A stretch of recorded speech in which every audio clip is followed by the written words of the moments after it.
This is Hannibal here from thehannibaltv.com, and today is my special guest. I have a wrestler slash actor who I've been trying to track down for a while. His real name is Jeffrey Beltzner. He's been the star of many of the Nukem High series of films. He's been in a Jean-Claude Van Damme film. He was also known as the wrestler Brick Bronsky, most notable for his time in Stampede Wrestling, but he wrestled in other territories as well. So we'll get into that. And he's also in the Masked Mutilator film, which you can see the poster for it right beside him. How are you doing today, sir? Good to me, but I'll quote Jesse the Body Ventura at 1988's TV taping when I said to him after talking to him, former Navy SEAL, I said, "Thank you for talking with me, sir." He goes, "Don't call me sir. I'm enlisted just like you." I'll have to ask you about that, your time in WWE, because unfortunately, and we'll get into this a little bit later, but your wrestling career is best known for your real altercation you had with Brian Pillman. That kind of overshadowed everything else. Yeah, did you want to jump to that right away? No, we could get let's just start it off because I watched the clip montage that you sent me, and you were a wrestling fan all of your life, so maybe you could get into how you started becoming interested in professional wrestling. Here's the thing, in the 70s, I remember going into Nick's hot dog shop with my dad on a Saturday because he fixed washing machines for a living in his own business. We'd go in there and the TV was above the cooler for the sodas. And they'd have what I first saw of the WWF early on. And they'd have the X on the screen with the Wolfman and this, that, and the other. And we remember watching Dean Ho and Tony Garea as the tag team champions, the Valiant brothers, Handsome Jim and Brother Luscious John, as Vince McMahon Jr. called them. And to me, yeah, there was a Flyers run here outside of Philadelphia. There was a Steelers run of football, and they had the Yankees run. But none of the sports interested me like professional wrestling.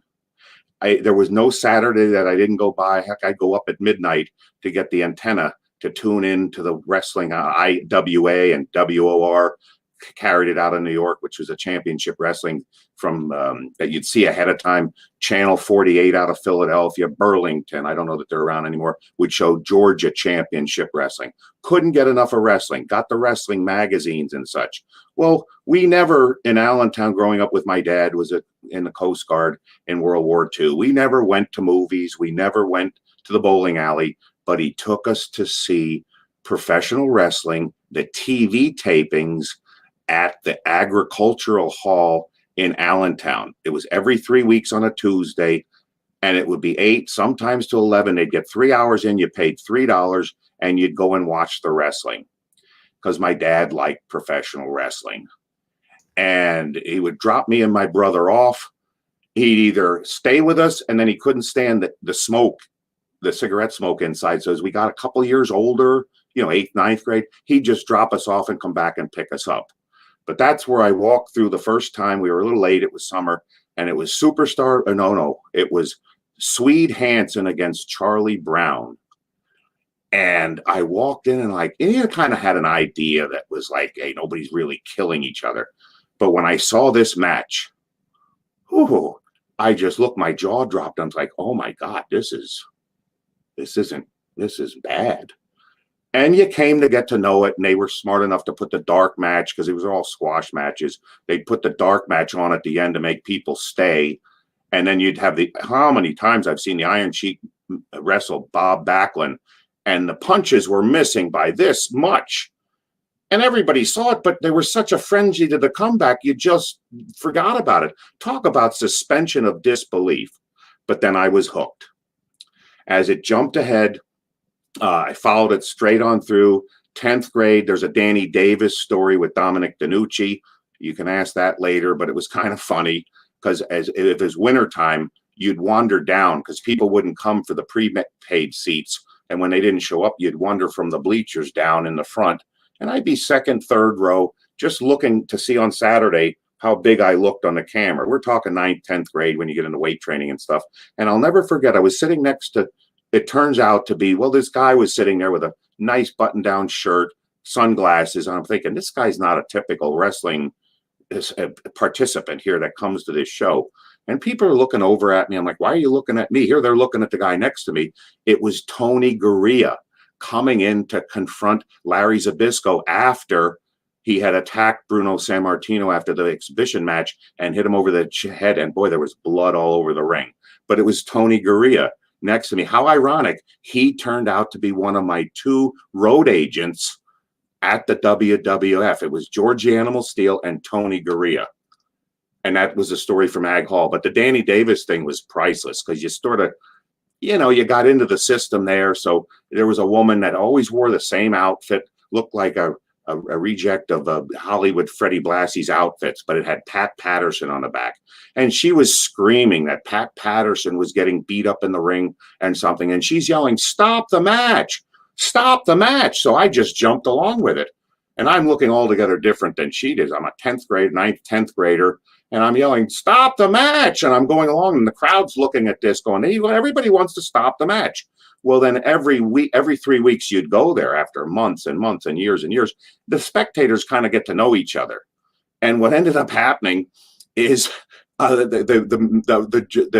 job or jabroni, I hate using that expression, the guy you know where's going to lose comes walking out, and I'd yell, "Stop the match!"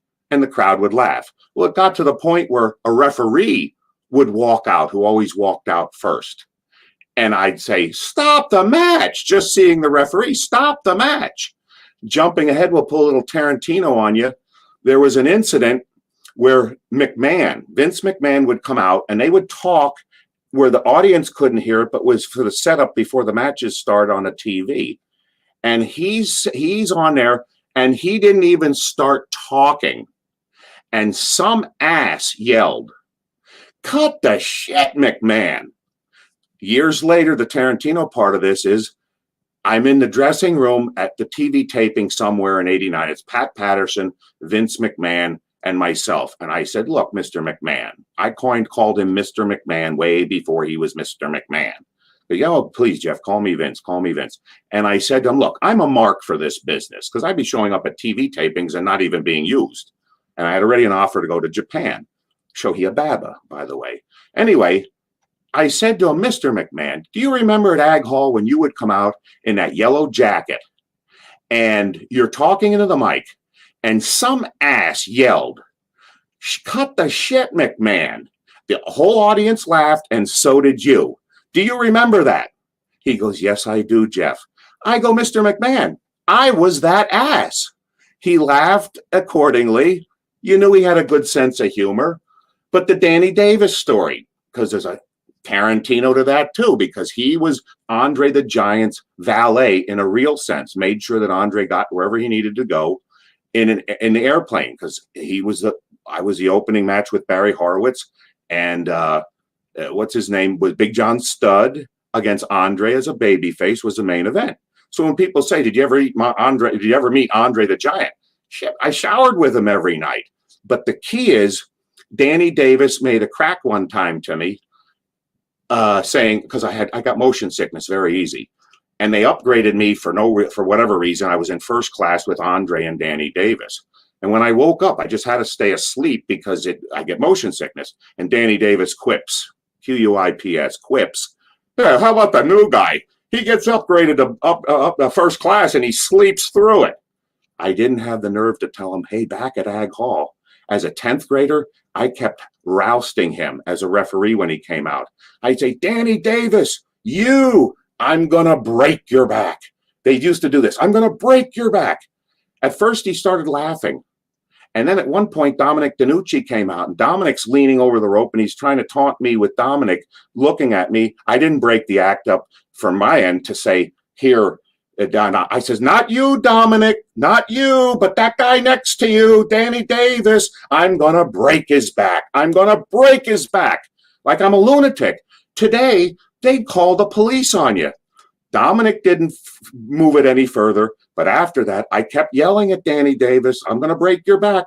He never pursued it, never called the police. He never found out that I'm not really crazy. I was working him. Didn't have the chance to tell him anything after that. So I let his joke go about, hey, how about the new guy? He falls asleep in first class. That's the whole incident at the Ag Hall. Loved it. I broke away from it from a year when I graduated from high school. But the thing is, they all worked out at the Olympic Fitness Center, which no longer exists. It's literally 2 blocks from the Agricultural Hall. That's why a lot of the wrestlers were settled there. Dwayne "The Rock" Johnson went to Freedom High School because his dad settled there. Got the privilege of working out with Rocky Johnson. Don Morocco didn't work out with Paul Orndorff, but he was at the gym. The Samoans were at the gym. What I found striking to me at that time, when Don Morocco comes and says, I'd like to work in with you, and we're doing long rows, which I had a good back and I was strong. Is this a bodybuilding gym, a powerlifting? I says, well, I powerlifted in high school. This is more of a bodybuilding gym. We got along, we worked out, the weights were equitable. But what I found was striking is you'd get on the scale, which was on the way downstairs to the showers. And what happened was you'd see the wrestlers, everybody, big guys, all wanted to weigh themselves. How much weight am I gaining? And I remember it was Paul Orndorff. It either was 228 or 238, but I listened to what they advertised him on the program. The muscular guys were at least 20 to 30 pounds more. And then you kind of wondered how much Andre the Giant, One Man Gang, or Andre the Giant really weighed, because it was uncanny how it was 20 to 30 pounds to the pound that they would exaggerate their weight. But that's where I looked at it and I thought, well, geez, I think I can do this. And that's where we started to pursue trying to get into professional wrestling. There's an Eddie Gilbert and Curt Hennig story from the same gym, but I don't know if you want to hear that. The fans of this channel really enjoy the Curt Hennig story, so why not? Okay, here's the deal. We're in the shower downstairs. Back in the day, everything was regional. So you could go somewhere. Now, this is Larry the Axe Hennig's son. And he would come in and there was this muscular short guy, quick draw, Rick McGraw. There was Eddie Gilbert and Curt Hennig that come to mind. They were what they called tweeners. You knew they were all dead. They're all dead too now, unfortunately. Isn't that unfortunate? Yes. But the key is they were tweeners. They would come in and you knew they were going to lose, but they'd at least have a comeback spot. They'd at least have their third act babyface comeback. You knew you got a little thrill, even though you're going to lose. Well, this is in that year that I wasn't following it that close. So I'm in the shower downstairs at the Olympic Fitness Center, and we've got, I didn't know him at first. I'm looking at Curt Hennig, and we're in the shower. It's just the three of us, Eddie Gilbert, Curt Hennig, and myself. And I'm looking, and he was kind of bashful. He may became Mr. Perfect and had a great promo and all that. But at this time in 83, maybe, I'm looking at him, and it was sincere. I'm like, I know you from somewhere. And I'm just as big as him at this point. I think, but I don't see you at the gym all the time. I know you from somewhere. And shorter Eddie Gilbert comes up, and he goes, I think you're right. I think I know him too. And I look and I'm like, you're Eddie Gilbert and you're Curt Hennig. I know that you are. Had a nice little chat, but I didn't recognize him at first.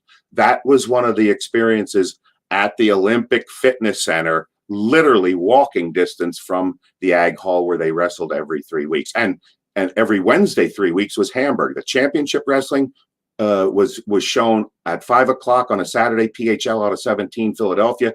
And the other one was 29 at 1 o'clock, which was a Hamburg all-star show. We had Gary Michael Capetta on one side, but we had Joe McHugh every 3 weeks. And that's where I literally was there to see Hulk Hogan's debut. The guy has a lot of back hair and front hair that was shaved out as a clover leaf on front and back. And nobody knows how much money he spent. It's good he won the case and everything, because he spent a lot of money on whatever they call that, defoliating or razor blades and stuff. But yeah, I was there for that, and Bruno, and the first Piper's Pit with the Jimmy Snuka thing at the angle there. But yeah, that was a great experience. So again, in real estate, location, location, location. If I wasn't there, I don't know how I would have pursued it any further, but I can say this. Nobody, and I want to keep everything positive on this interview, nobody helped us from Allentown. We went to a show at the, it wasn't Ag Hall, but in the fairgrounds. It was an outdoor show. It was an NWA. I don't know if it was Jim Crockett, but it was NWA. We saw Abdullah the Butcher against Dusty Rhodes, Superstar Billy Graham with the karate gimmick. We were really there to break into the business. The local promoter said, well, you can, get a hold of Gene Anderson down in Charlotte. Maybe they'll take you down there, beat you up a little bit. Sorry, Tito Santana, your daughter's getting a big push. But it wasn't to detract us from like helping us. It was just like, oh, there's no way I can do anything when we go to a spot show at Allentown. What we did was we ended up sending out a couple pictures, and it ended up the one person that helped us. We ended up with a bunch of addresses, wrestling schools sent back here. We need your $3,000. We sent out, and it was Che N. Lowe, editor of Wrestling Eye. You think Aptors mags are gone. This guy, I don't know, Wrestling Eye, Wrestling Digest, something like that. And he sent out what would be considered a facsimile today. There was no fax machines to my knowledge then. He sent us a copy of the letter we sent and the letter he sent back in the mail that he sent to Brad Rangens. Brad Rangens running the Vern Gagne AWA school, and the guy in Jersey, the pretty Joe McHugh, the pretty boy, Larry Sharp. Well, we went because they both called us, not just sent letters back. We flew out, first time I was on a plane, to Minnesota, met with Brad Rangens, went through the whole tryout. It was just with him and Scott Ledoux. We went through the whole thing in the ring, and then Scott Ledoux takes us out for a run in this beautiful Minneapolis summer sun. Ledoux comes back, may he rest in peace, and says to Brad, oh, these guys, I was running backwards and outrunning them. He goes, yeah, but Scott, I ran them through the ringer before you took them out running. Well, he invited us out, explained the deal, everything we should do, and so forth. Well, it ended up, we did drive down to see, because he called Larry Sharp, and Larry Sharp said, I said, well, Brad's offering us something to stay up here. He goes, well, he's in an airplane hangar. He says, well, you could take a cot over here. There's some showers in the back. Well, it was too far of a drive to South Jersey. And come on, you got Larry Sharp versus Brad Rangens, an Olympic champion, in his house. He's got a picture shaking Jimmy Carter's hand hanging in his picture because he would have won the Pan Am Games and the Greco-Roman Olympics. He placed high in '76, but they boycotted that year. Hence the picture of him with Jimmy Carter, President Carter, on the picture in the kitchen. So we got to stay with him and go through the wrestling school. That was 1986. That's where we broke in. At that point, when we get there, he had a universal gym and a bench press. There's another story where Leon White, may he rest in peace, would come in there, do the bench press for free while the camp's going on. He put the hat down, and there was a guy there who brought a dog, a Rottweiler, and the dog peed on Leon White's hat. And I'm looking at this big guy that played with the LA Rams and from Colorado, went on to be Vader. And I'm thinking, he's here for cheap. But boy, I think what money he saved on the gym membership would have to be paid to clean the hat. But anyway, we say to Brad, look, we can't work out here. This is not enough of a gym. No offense, but we need a weight trained gym. He goes, well, there's a gym down the street. He's in Hamel. Oh, yeah, he's in Hamel. This was Plymouth, literally around the corner. And this place called The Gym was owned by 4 people. He told us it's ranked number 1 in the country by the AAU for the best gym in the country. I mean, it was elaborate.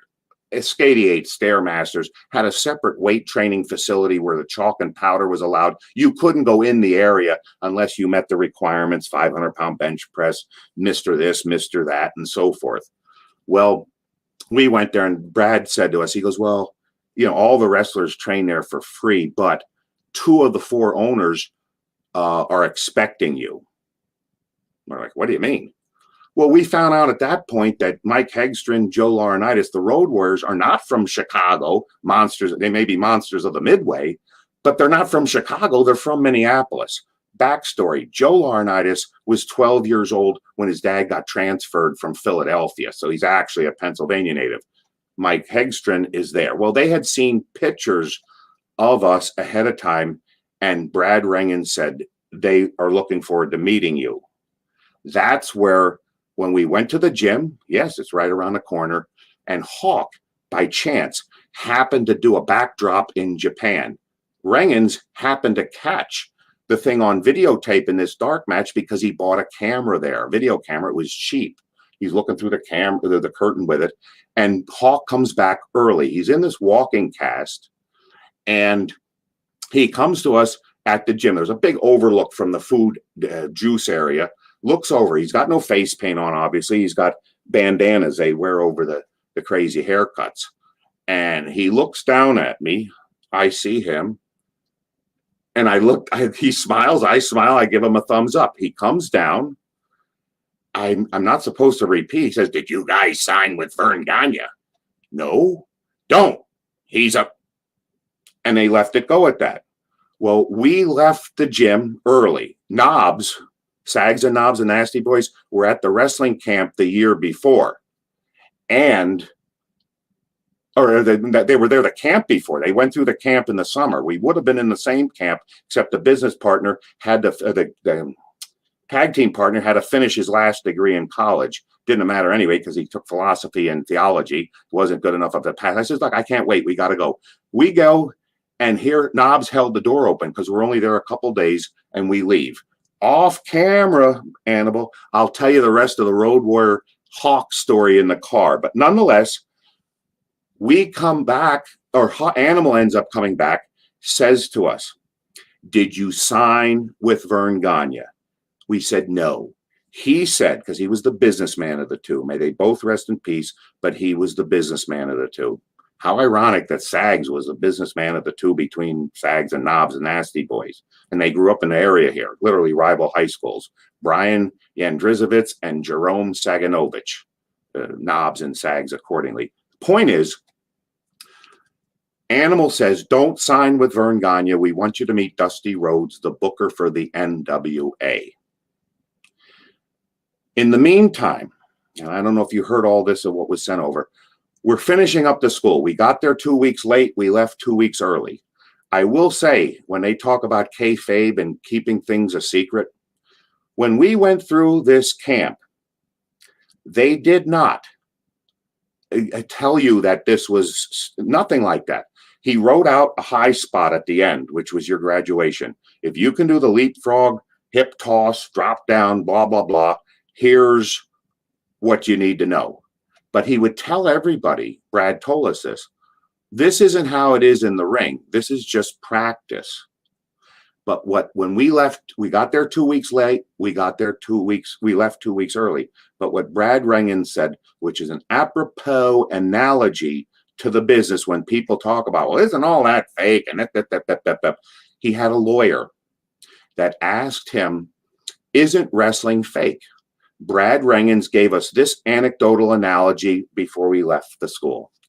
He said, he asked the lawyer, when you guys get in front of the courtroom and you argue your case in front of everybody, but all of a sudden you two attorneys go back chambers with the judge and you work everything out. How fake is that? The lawyer said to Brad, you make an interesting case.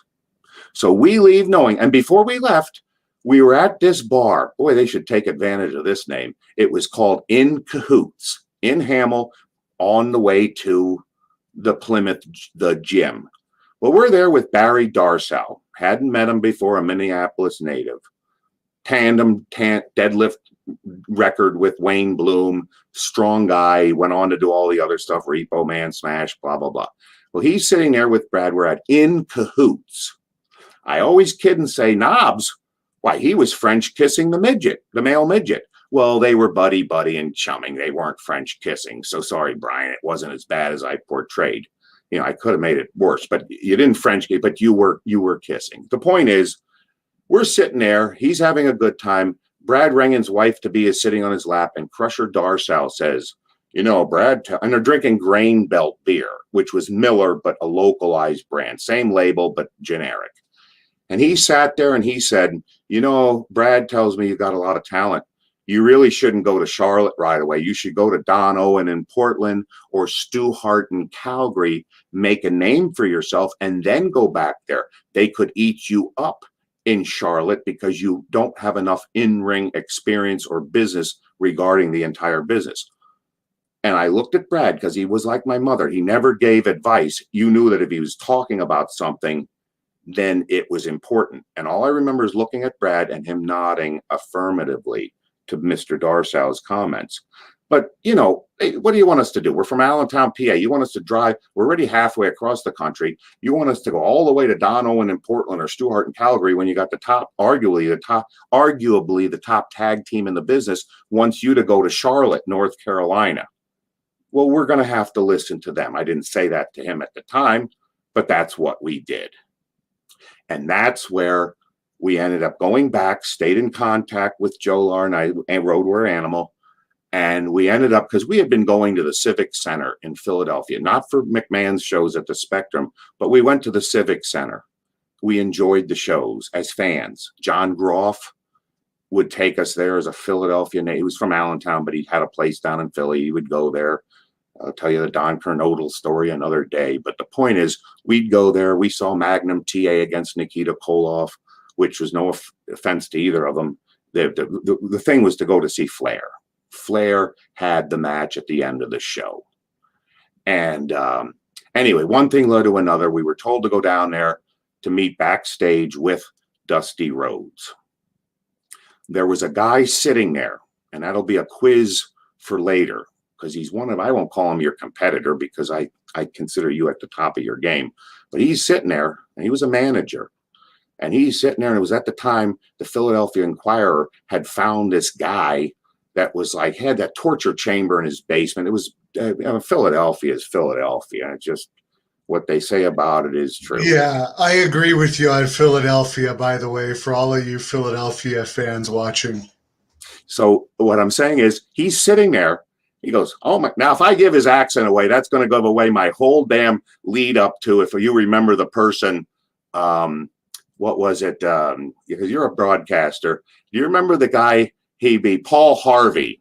He'd do a thing early in the day on talk radio, and then he'd do at the end the rest of the story. Well, here's my variation of the rest of the story. This guy is sitting there, and as soon as I do his accent, you're going to know who he is, but don't guess right away. So he's looking at this. He goes, leave it to Philadelphia's newspaper to put a full blueprint in the newspaper. This is backstage. Leave it to Philadelphia to put the whole damn blueprints for a torture chamber in the newspaper so you can all build your own torture chamber. And I thought, okay, you're making fun of Philly, and it was stupid on the Philadelphia news. All right, we know it's Cornette now. Oh, for goodness sake. My next Cornette story, you ruined the thing, but here I'm going to close on this because I have information. I have something you need to know. So we're down at a promo in Charlotte, or he's doing promos. We're at the TV thing. Why is it AWA, NWA? Hell, they had these damn long trailers.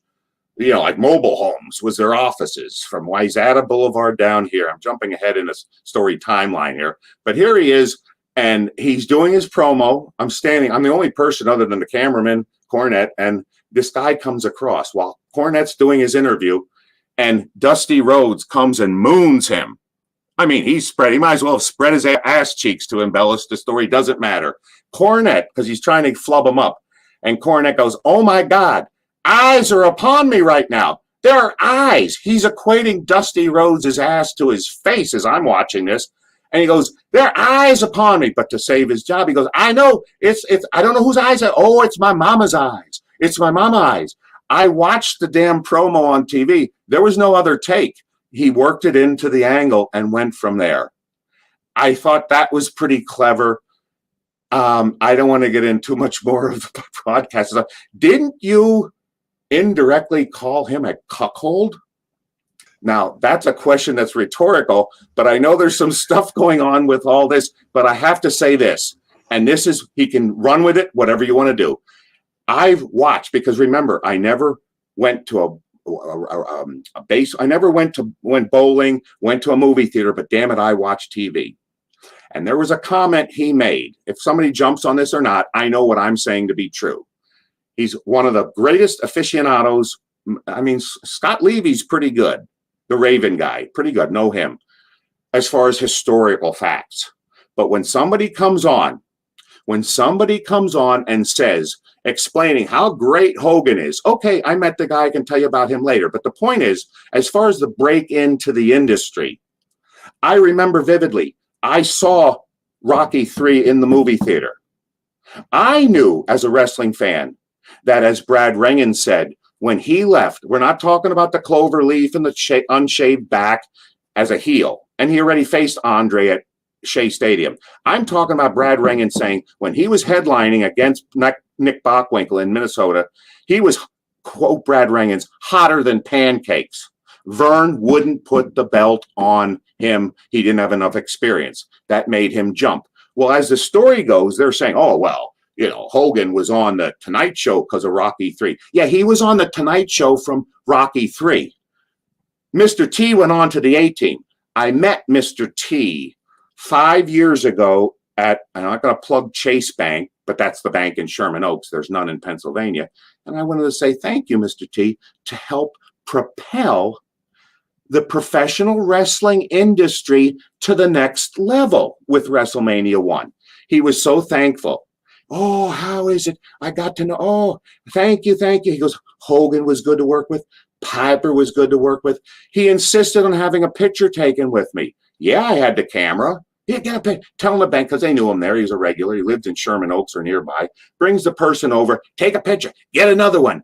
Get another one for safety. We get the picture. We're done with everything. He gives me a keychain, autographed. I didn't ask for it. It has plug. I pity the fool. I do this. I do that. You press buttons on this thing. It's in the case. He autographs it. Okay, we're done.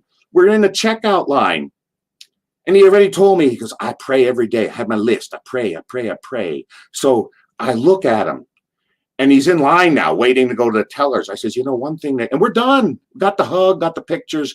And I said to him, I says, Isaiah 41:10, fear not, for I am with thee. Be not dismayed, for I am thy God. Yea, I will strengthen thee. Yea, I will help thee. I will uphold thee with the righteousness of my right hand. And I'm halfway to the monitor I'm talking to you on. He goes, oh my God. He goes, I don't know the scriptures like you. He goes, but my church says you can't doubt them. I know too much about them. And he goes on, he gives me a big hug. We go through, may I disclose that he was cashing something for $40,000 or depositing it.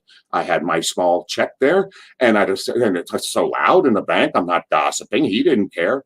And as he looks over, he goes, oh my God, I want to tell you right now, this person right here is my new best friend. I don't want to get into Dusty Rhodes because he's no Mr. I mean, not Mr. T. This is my best friend, my new best friend. Oh my God, I met him today, blah, blah, blah. He comes over, he comes now halfway to me and gives me a second hug and says, he invites me to the church and the Now, the end of the story. When I hear somebody say to me that Mr. T was nobody and that he rode on, and I'm paraphrasing here regarding Mr. T, but he repeated the story that I already knew. Because as a kid watching nothing but television, couldn't go to movies, never went bowling, only went to wrestling every 3 weeks. The bottom line is Mr. T won an ABC show, I believe. It was a one-time only, World's Toughest Bouncer. Went through some things, dwarf tossing. Can't call them midgets, not the word. Little people tossing, everything was a boxing thing at the end. Mr. T won. The mohawk, the personality, everything. You remember his acceptance speech at the Celebrity Hall of Fame. It's Mother's Day, Arbor Day, Mother's Day is every day's Mother's Day.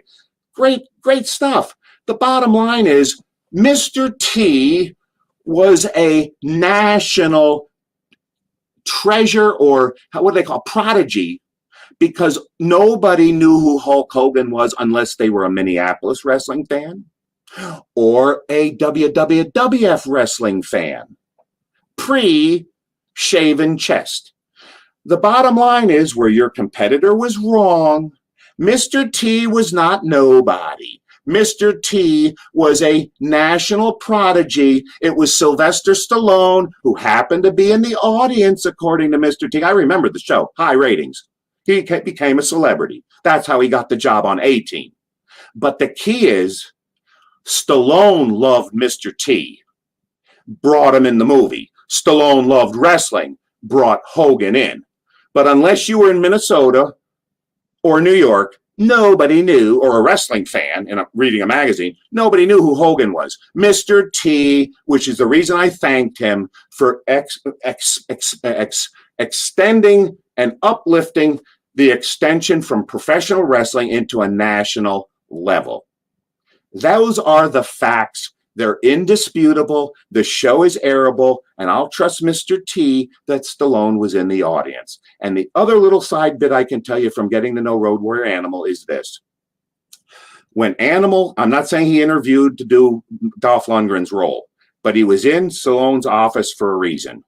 And he said that Stallone had 3 pictures hanging in his office. One was Andre the Giant, one was Hulk Hogan, and one was the Road Warriors. That's his story. And that's where that is. All I can say about the rest of Minneapolis is we went, which is salient to our story, when we went with Brad to the office, we didn't see promos, but we were there, and you see people floating around. Vern Gagne came over to us. He's running the school. He comes up, and if he didn't get the information from Brad Rangans, may he rest in peace, I don't know where he's getting it, comes up, he goes, "Are you athletic? Are you agile?" And Jeff Sibach and I, my tag team partner, just looked at each other. It's like, how do you answer that? You go to a show in St. Paul, because NWA was running in a different arena in Minneapolis, or Bloomington, or whatever it was, and you come up, and there's Vern, comes up, and we're in the back of the chairs, comes up and talks to a fan, but completely ignores us, and we're in his school. I will say this that was positive. John Nord, the Barbarian, I ended up wrestling him years later in Philadelphia, or after the camp, before going to Calgary, and he came to us. He came up to us, he goes, "Yeah, Brad told me about you guys." He goes, "My only advice to you," now this is 1986, John Nord working for Vern Gagne. He says, "My only advice to you is don't be a troublemaker. I know I am one. It doesn't get you anywhere." And that stuck with us. I think that's pretty much all. Oh, the last story that I get a kick out of. To this day, he's still a troublemaker, though, I have to throw in there. Yes, that's the irony. And the other 2 things were when we went in the wrestling camp, there was one person there of note, because there was people there training to be referees and so forth, so they're not bigger people. Well, me and the tag team partner, Jeff Sibach, we were pretty big guys. And there was a wrestler there, a young wrestler called Paul Neu, N-E-U, German for new. He went on to be PN News. He was like one of the first people I'd ever seen that actually had a manager. I forget his name, but there was somebody there that sponsored him. Well, the thing is, he was over 400 pounds, some national champion wrestler, amateur. But, if you're big enough, they don't have that. I'm not going to disparage everybody that's an amateur wrestler at that weight. But it's really just how big, and if you get some physics, you can handle them and so forth. Well, Sibach and I were the only ones in the camp that could body slam PN News, Paul Neu. Well, what they had taught us was that how the ring was built. How these guys take bumps on the apron is beyond me. It's like, you're not supposed to do that. They'd say that little thing, that big thing in the middle, don't slam them in the middle of the ring. There's soft spot or sweet spots, they called them, that were around it. Well, Brad happened to be in Japan. And what ended up happening is we were the only 2 that could body slam him. Well, we didn't do it on purpose, Brad, if you're still out there. But what we did was we body slammed him in a sweet spot. That was easy. But then the other person body slammed him in the same soft spot or sweet spot, and it broke Rangan's 2x4s in his ring. So when he came back from Japan, he found that the ring was busted. Again, he has nobody to blame than himself, because I'll tell you, everybody was slamming everybody. Just if you could lift them up, toss them. Well, the first time Brad Rangan's body slammed me, I thought I lost my tongue, or swallowed my tongue. He literally slammed me through the mat. But the better story, because Brad was in Japan, this is a 3-hour cardiovascular rip roar of exercise from 8 o'clock, and it ended at 11. Well, at the end, you do real collar and elbow hookups, tie-ups for the Greco-Roman stuff, for real. Just as Brad did with us when we went for the tryouts, and pummeling. Well, the key is at the end, everybody's tired out because Brad knew when people were tired, you need to knock off, get done. Well, Brian and Sags, Knobs in particular, was in charge while he was away because they lived in the house.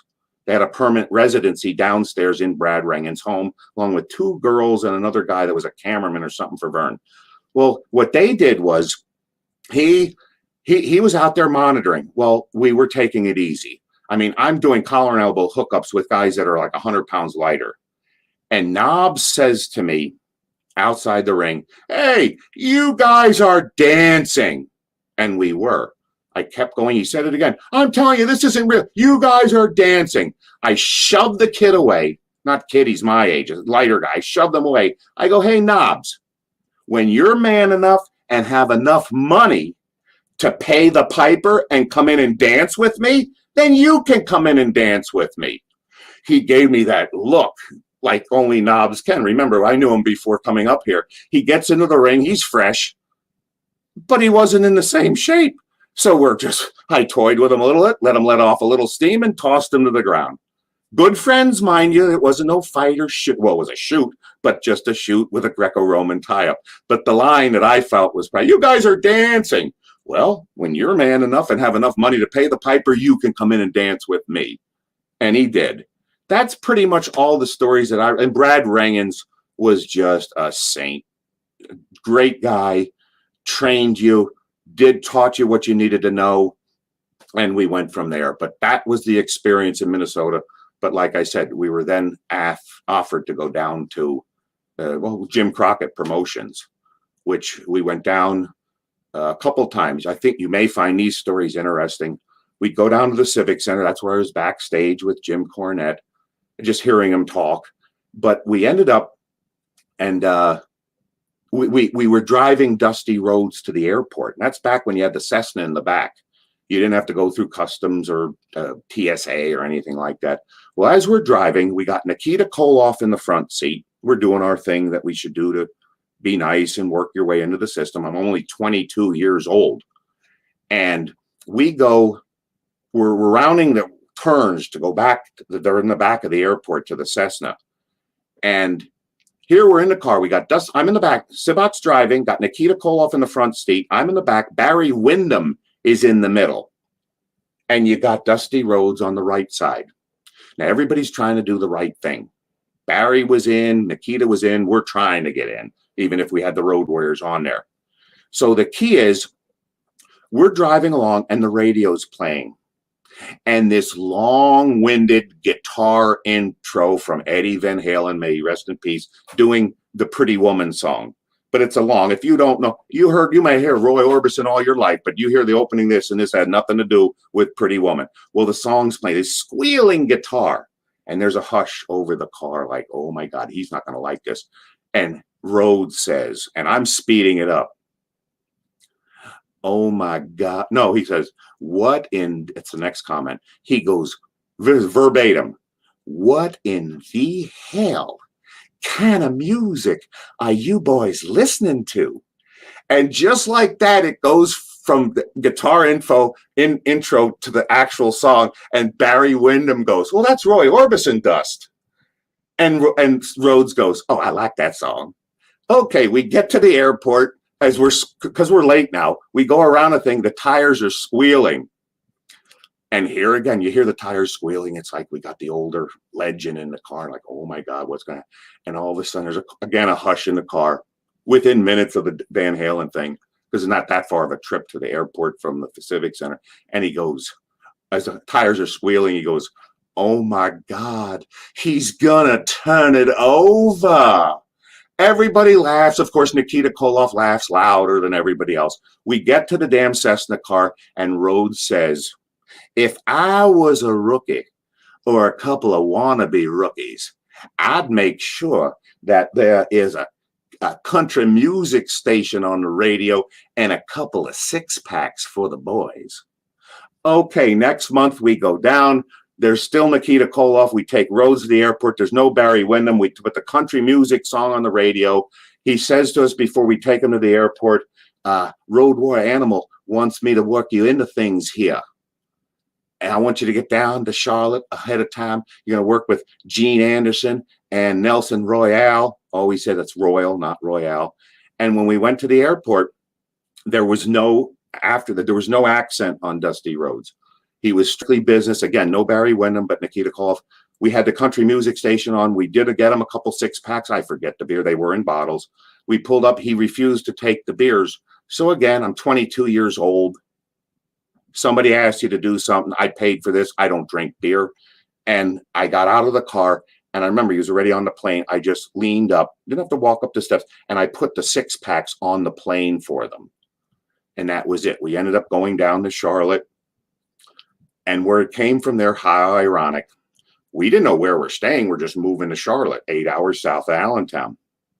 Wouldn't you know, Becky Wentz, my girlfriend, there's a picture of her somewhere I'd like to pull up at some point because it wasn't included in your streams. And she's responsible as much as I am for everything that happened in Calgary, but we're still in Philadelphia, or done with Charlotte shortly here. So what ended up happening, we end up going down there, and how ironic, her father was best friends with the sheriff of Lehigh County, Ron Niemeyer. His son, Glenn Niemeyer, was a Charlotte police officer. He had a complex for us to move into. So we knew exactly to the address where we were moving in. Wouldn't you know, when we get there, that a person that I got to know down there, before he was Jonathan Holliday, was rooming with Johnny Ace, John Laurinaitis, Road Warrior Animal's brother. So we got to know them. I remember the story and we went to Nelson's thing up there, and a side story, and again about Dusty Rhodes and John Laurinaitis, because John may not even know this. We were up at the camp, and Dusty Rhodes made an occasional guest appearance. And I overhear him, not eavesdropping. He's in the ring. I just had 2 ears, 1 mouth. You may think otherwise now, but 2 ears, 1 mouth, you do more listening than talking. And in this case, I was listening.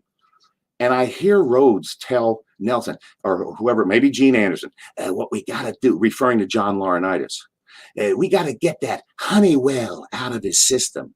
He got too much of that Honeywell. You know, the people that make the thermostats, big corporation, whatever. We got to get that Honeywell out of his system. How ironic that Johnny Ace goes from the Dynamic Dudes, becomes a lead guy as a wrestler in Japan, popular with those 6-mans, but he gets the book for Shohei Baba.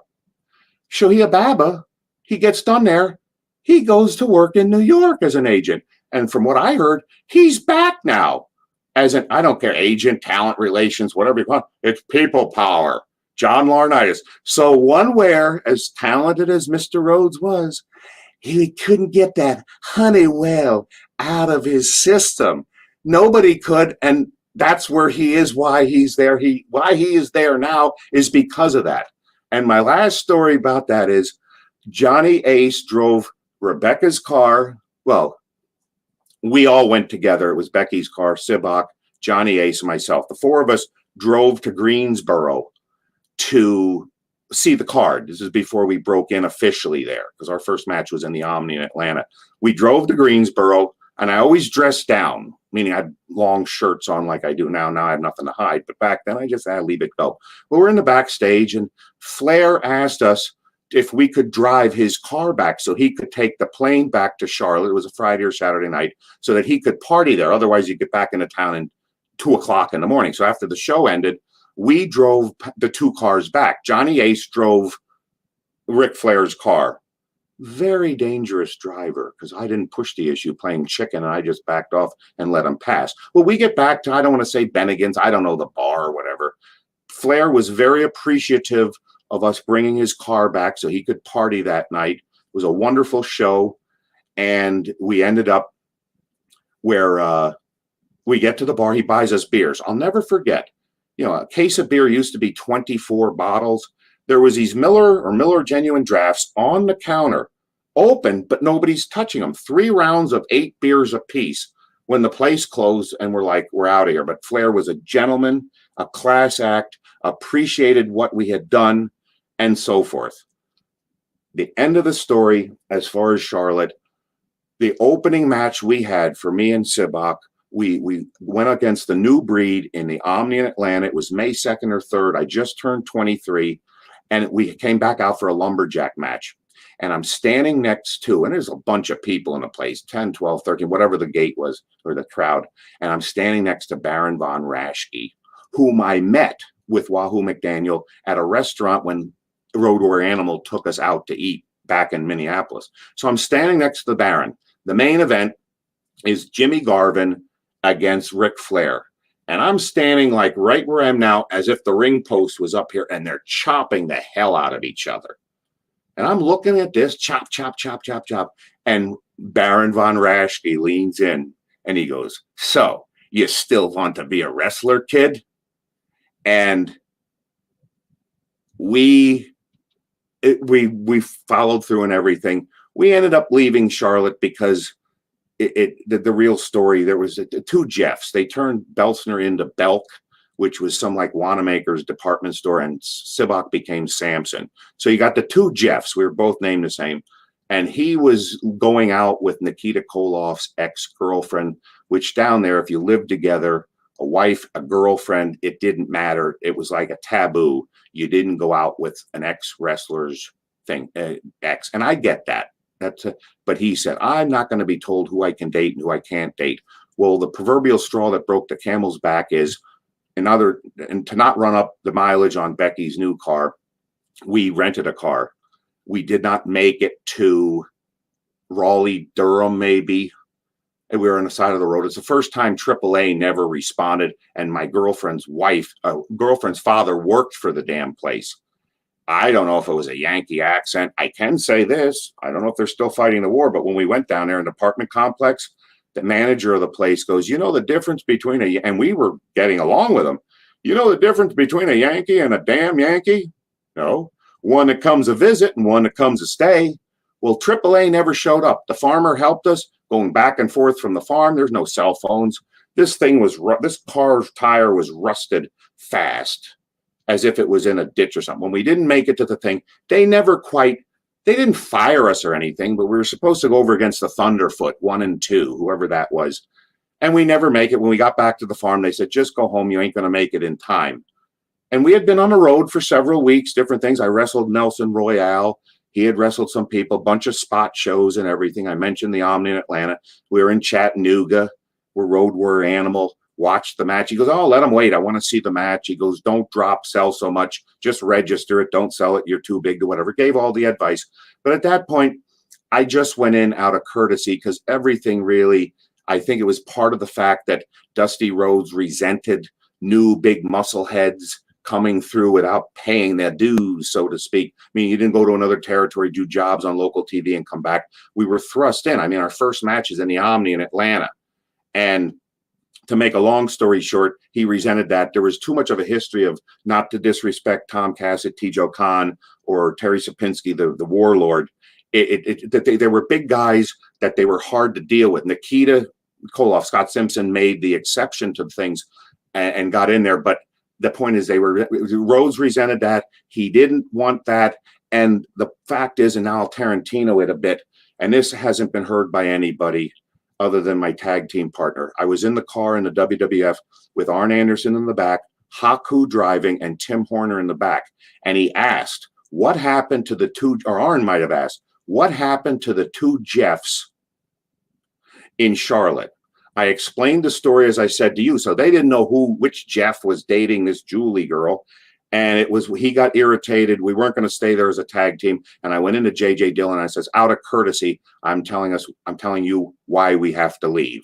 This was just one big, what do they call that? A cycle of a perfect storm of stuff that happened and whatever. And the part that struck me as odd is when I told you about the road story in the car, I left out the part where he said about the, what's his name? It's Roy Orbison Dust. Rhodes did say to Barrett, these here boys went through Brad Rennigan's school. Barry looked over, that's the first trip, and he goes, and you made it out alive because they pushed the cardiovascular thing. I said, yeah, we did all right. So Rhodes knew we came through Rengan's. When I spoke to James J. Dillon on the way out, I says, we took this business seriously. We took this and we came down here. We were not expecting everything of this gamesmanship and all that. But James J. Dillon said, I thought you went through Eddie Sharkey's school. So Rhodes knew where we went. He was told something different from James J. Dillon, which denotes to me that the story of our background wasn't repeated accordingly. And I do believe, may he rest in peace, I believe Rhodes kind of resented somebody shoved down his throat. Now, in 1989, Tim Horner confirmed that for me, because when I told what Arn Anderson said, sounds like a cluster bang to me. Yeah. And Tim Horner went on to tell us, and I went back and told my tag team partner, Jeff Sibach, that I said, Tim Horner told us, I says, do you realize that Titan, the New York, wanted the Road Warriors for years? Well, no, go figure. They're hotter than pancakes on Vern Gagne's AWA. Only competition was them against anybody that appeared in New York. Well, he said 3 of the stipulations for the Road Warriors to stay in Charlotte, and this was him sounding me and us a compliment. He said there's 3 things that they demanded. They didn't have to move. Flair had to move and live in Charlotte, and yet he's from Minneapolis. The Road Warriors were not going to move anywhere. They're going to stay in Minneapolis. They are going to honor and maintain their Japan deal. Because usually if you worked for one of the major 2 promotions here, you ain't going to Japan anymore. Well, they maintained their residence in Minneapolis. They maintained their Japan deals and anything they wanted to do. And number 3, Tim Horner said, one of the stipulations was that for them to sign the contract and stay with Jim Crockett Promotions is because they wanted the 2 Jeffs to be brought in and groomed as a tag team so that the Road Warriors could take us around the world as opponents. That's when it made total sense to me as to why Rhodes took a chagrin to us. And face it, God bless the Midnight Express, couldn't maybe live up to them, maybe in years, but the Bruiser and the Crusher, the Fantastics, the Fabulous Ones, the Midnight Express, that just didn't look to the audience that they could beat the Road Warriors. And this is before the Powers of Pain, before Demolition. So what Tim Horner told me, I believe to be true, and that culminated or validated Rhodes' actual resentment of us. So I haven't repeated that to anybody except the tag team partner, who was very flattered to hear that, but it made total sense. I'll tell you what, and I'll quote Jeff Sibach, who was a nationally ranked powerlifter. I know, Hannibal, you can identify with this, is this. I was equitable to Hawk as far as weight training in the gym. I'm not saying he's not going to out squat me, but we were doing a 315 for inclines and all that. Hawk and I were similar. Sibach had a bigger lower body. We were a perfect complement. I had the blonde hair. He had the bleach black hair. People thought he kidded him like he was Peter Brady or Donny Osmond as a kid. We were baby faces. Didn't have to paint our faces or put hairs on. We looked like viable opponents. That's why they wanted us. I believe Tim Horner's story to be true.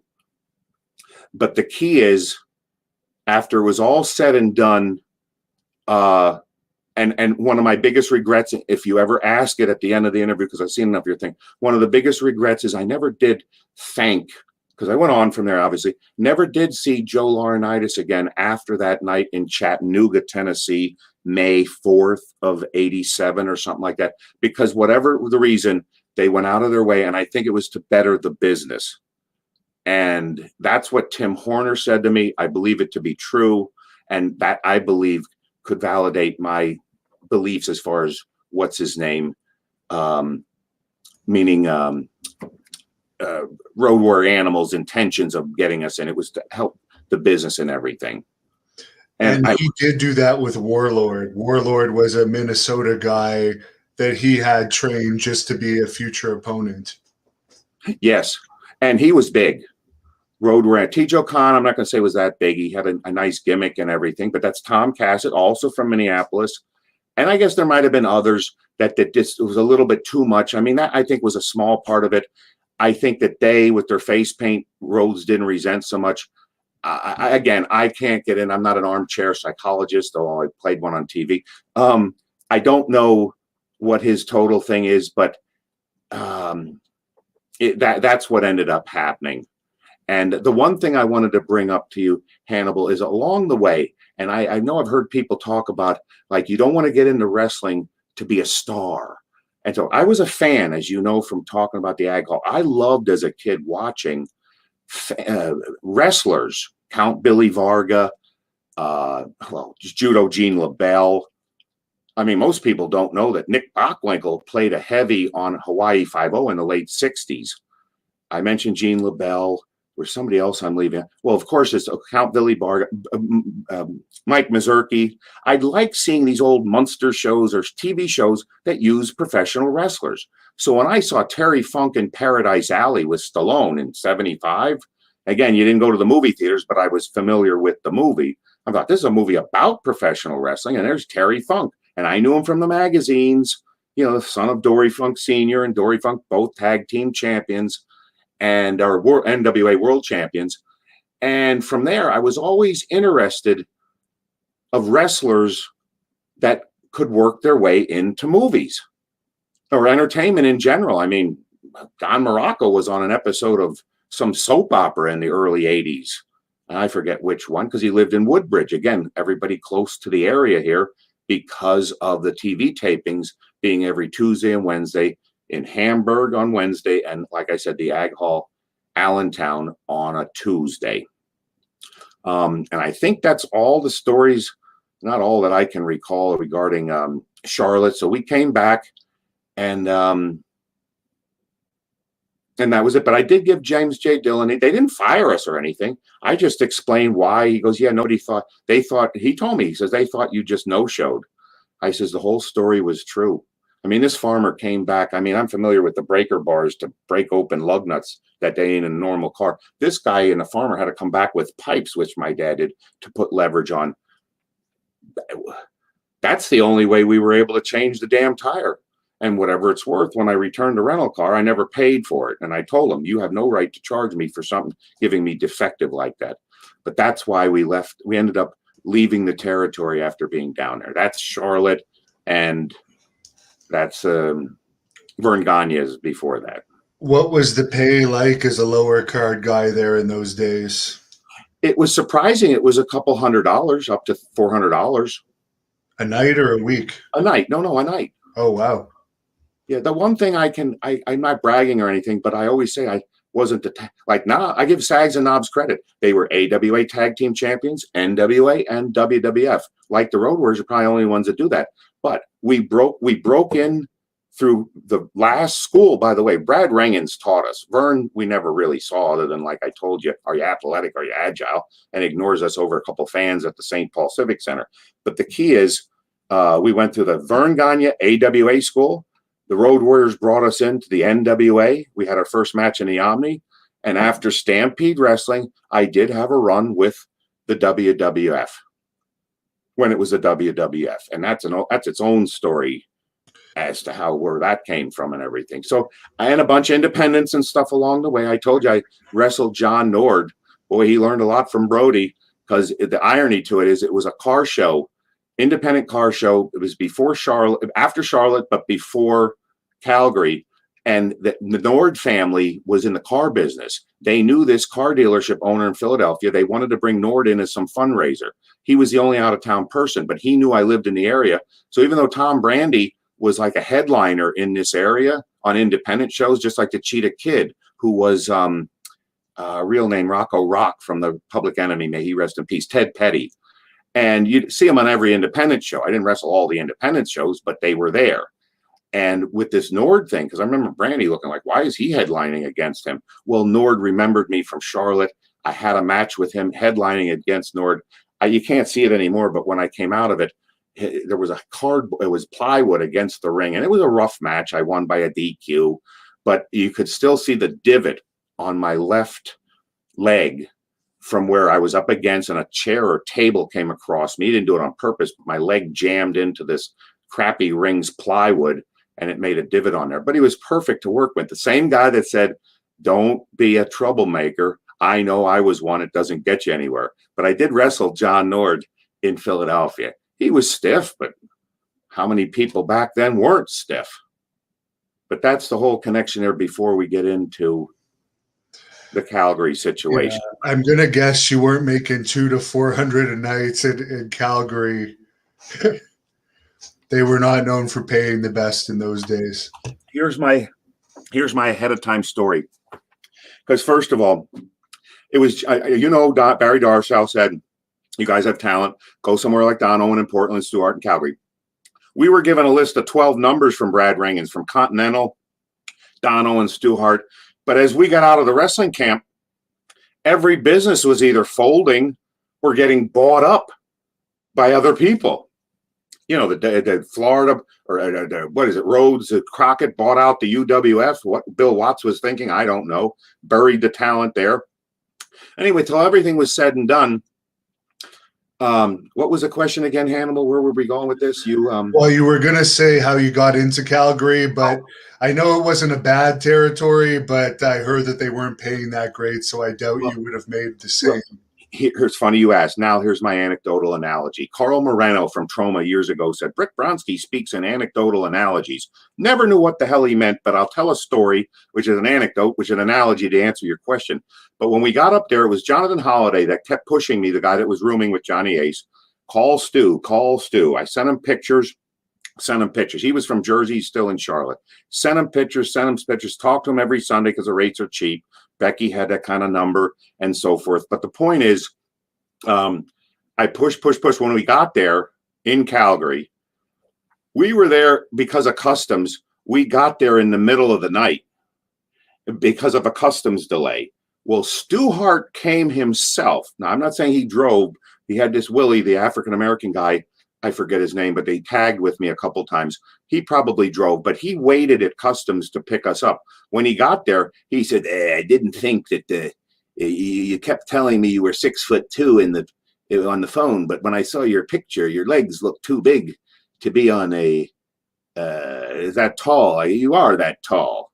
I'm not that tall now, but the point is, we get there, and what you heard the stories, he is in the hotel room at 3:30 in the morning, putting us in holds to see if we could squeal. Well, I was pretty strong at the time, so he could get into things, but he was pretty old, and I'm not saying anything disparaging. He knew moves, and I learned a lot from him. But he couldn't I put him in a moment. We're on this dirty hotel room floor. I'm like, God, this guy has energy.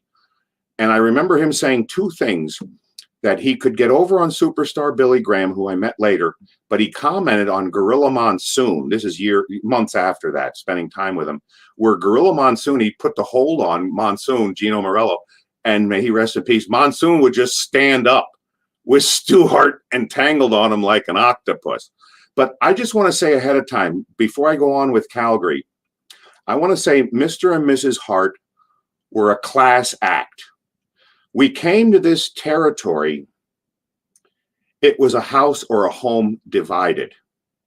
You had half the family supporting Mr. and Mrs. Hart, the parents, and I won't say half or which numbers were which numbers, but there was turmoil there from a business standpoint. I want to say the Harts, Mr. and Mrs. Hart, were a class act. The one thing I want to get out of the way that is important to me, I hear the stories because we were there for all the weeks of like every Sunday, because we had Sundays off. Friday was Calgary, Saturday was Edmonton, and Sunday, if you were I'm not saying I was privileged, but if they liked you, you went to Sunday dinner.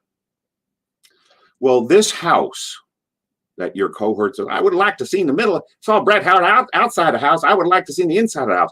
Well, one of the rooms had pictures of every one of the children at a certain age. It was as big as they say. Everybody entered the back. There was two screen doors, one to the kitchen, one to the dining room. I was in the kitchen all the time with Stu, because later on, when I shattered the tibia, I spent 6 weeks on a walking crutch, which wasn't that walking early on. And while Becky Wentz went to jazzercise with Mrs. Hart, Georgia Hart, that's the mother of Teddy Hart, Allison, who lived in the guest house, former husband, mother of the two children from Ben Basarab, and Diana Hart, Davy Boy Smith's wife. Well, these would go to jazzercise in the morning.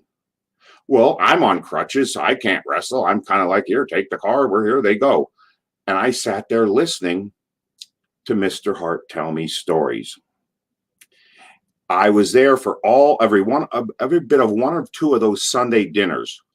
They had industrial size mashed potato makers. I mean, I have 12 children, and you're sometimes feeding 30, 40 people with extended tables through the house. And when I hear these stories about the spatula, where he's flipping pancakes, but he's taking cat droppings using the same spatula and moving them. I just want to say this.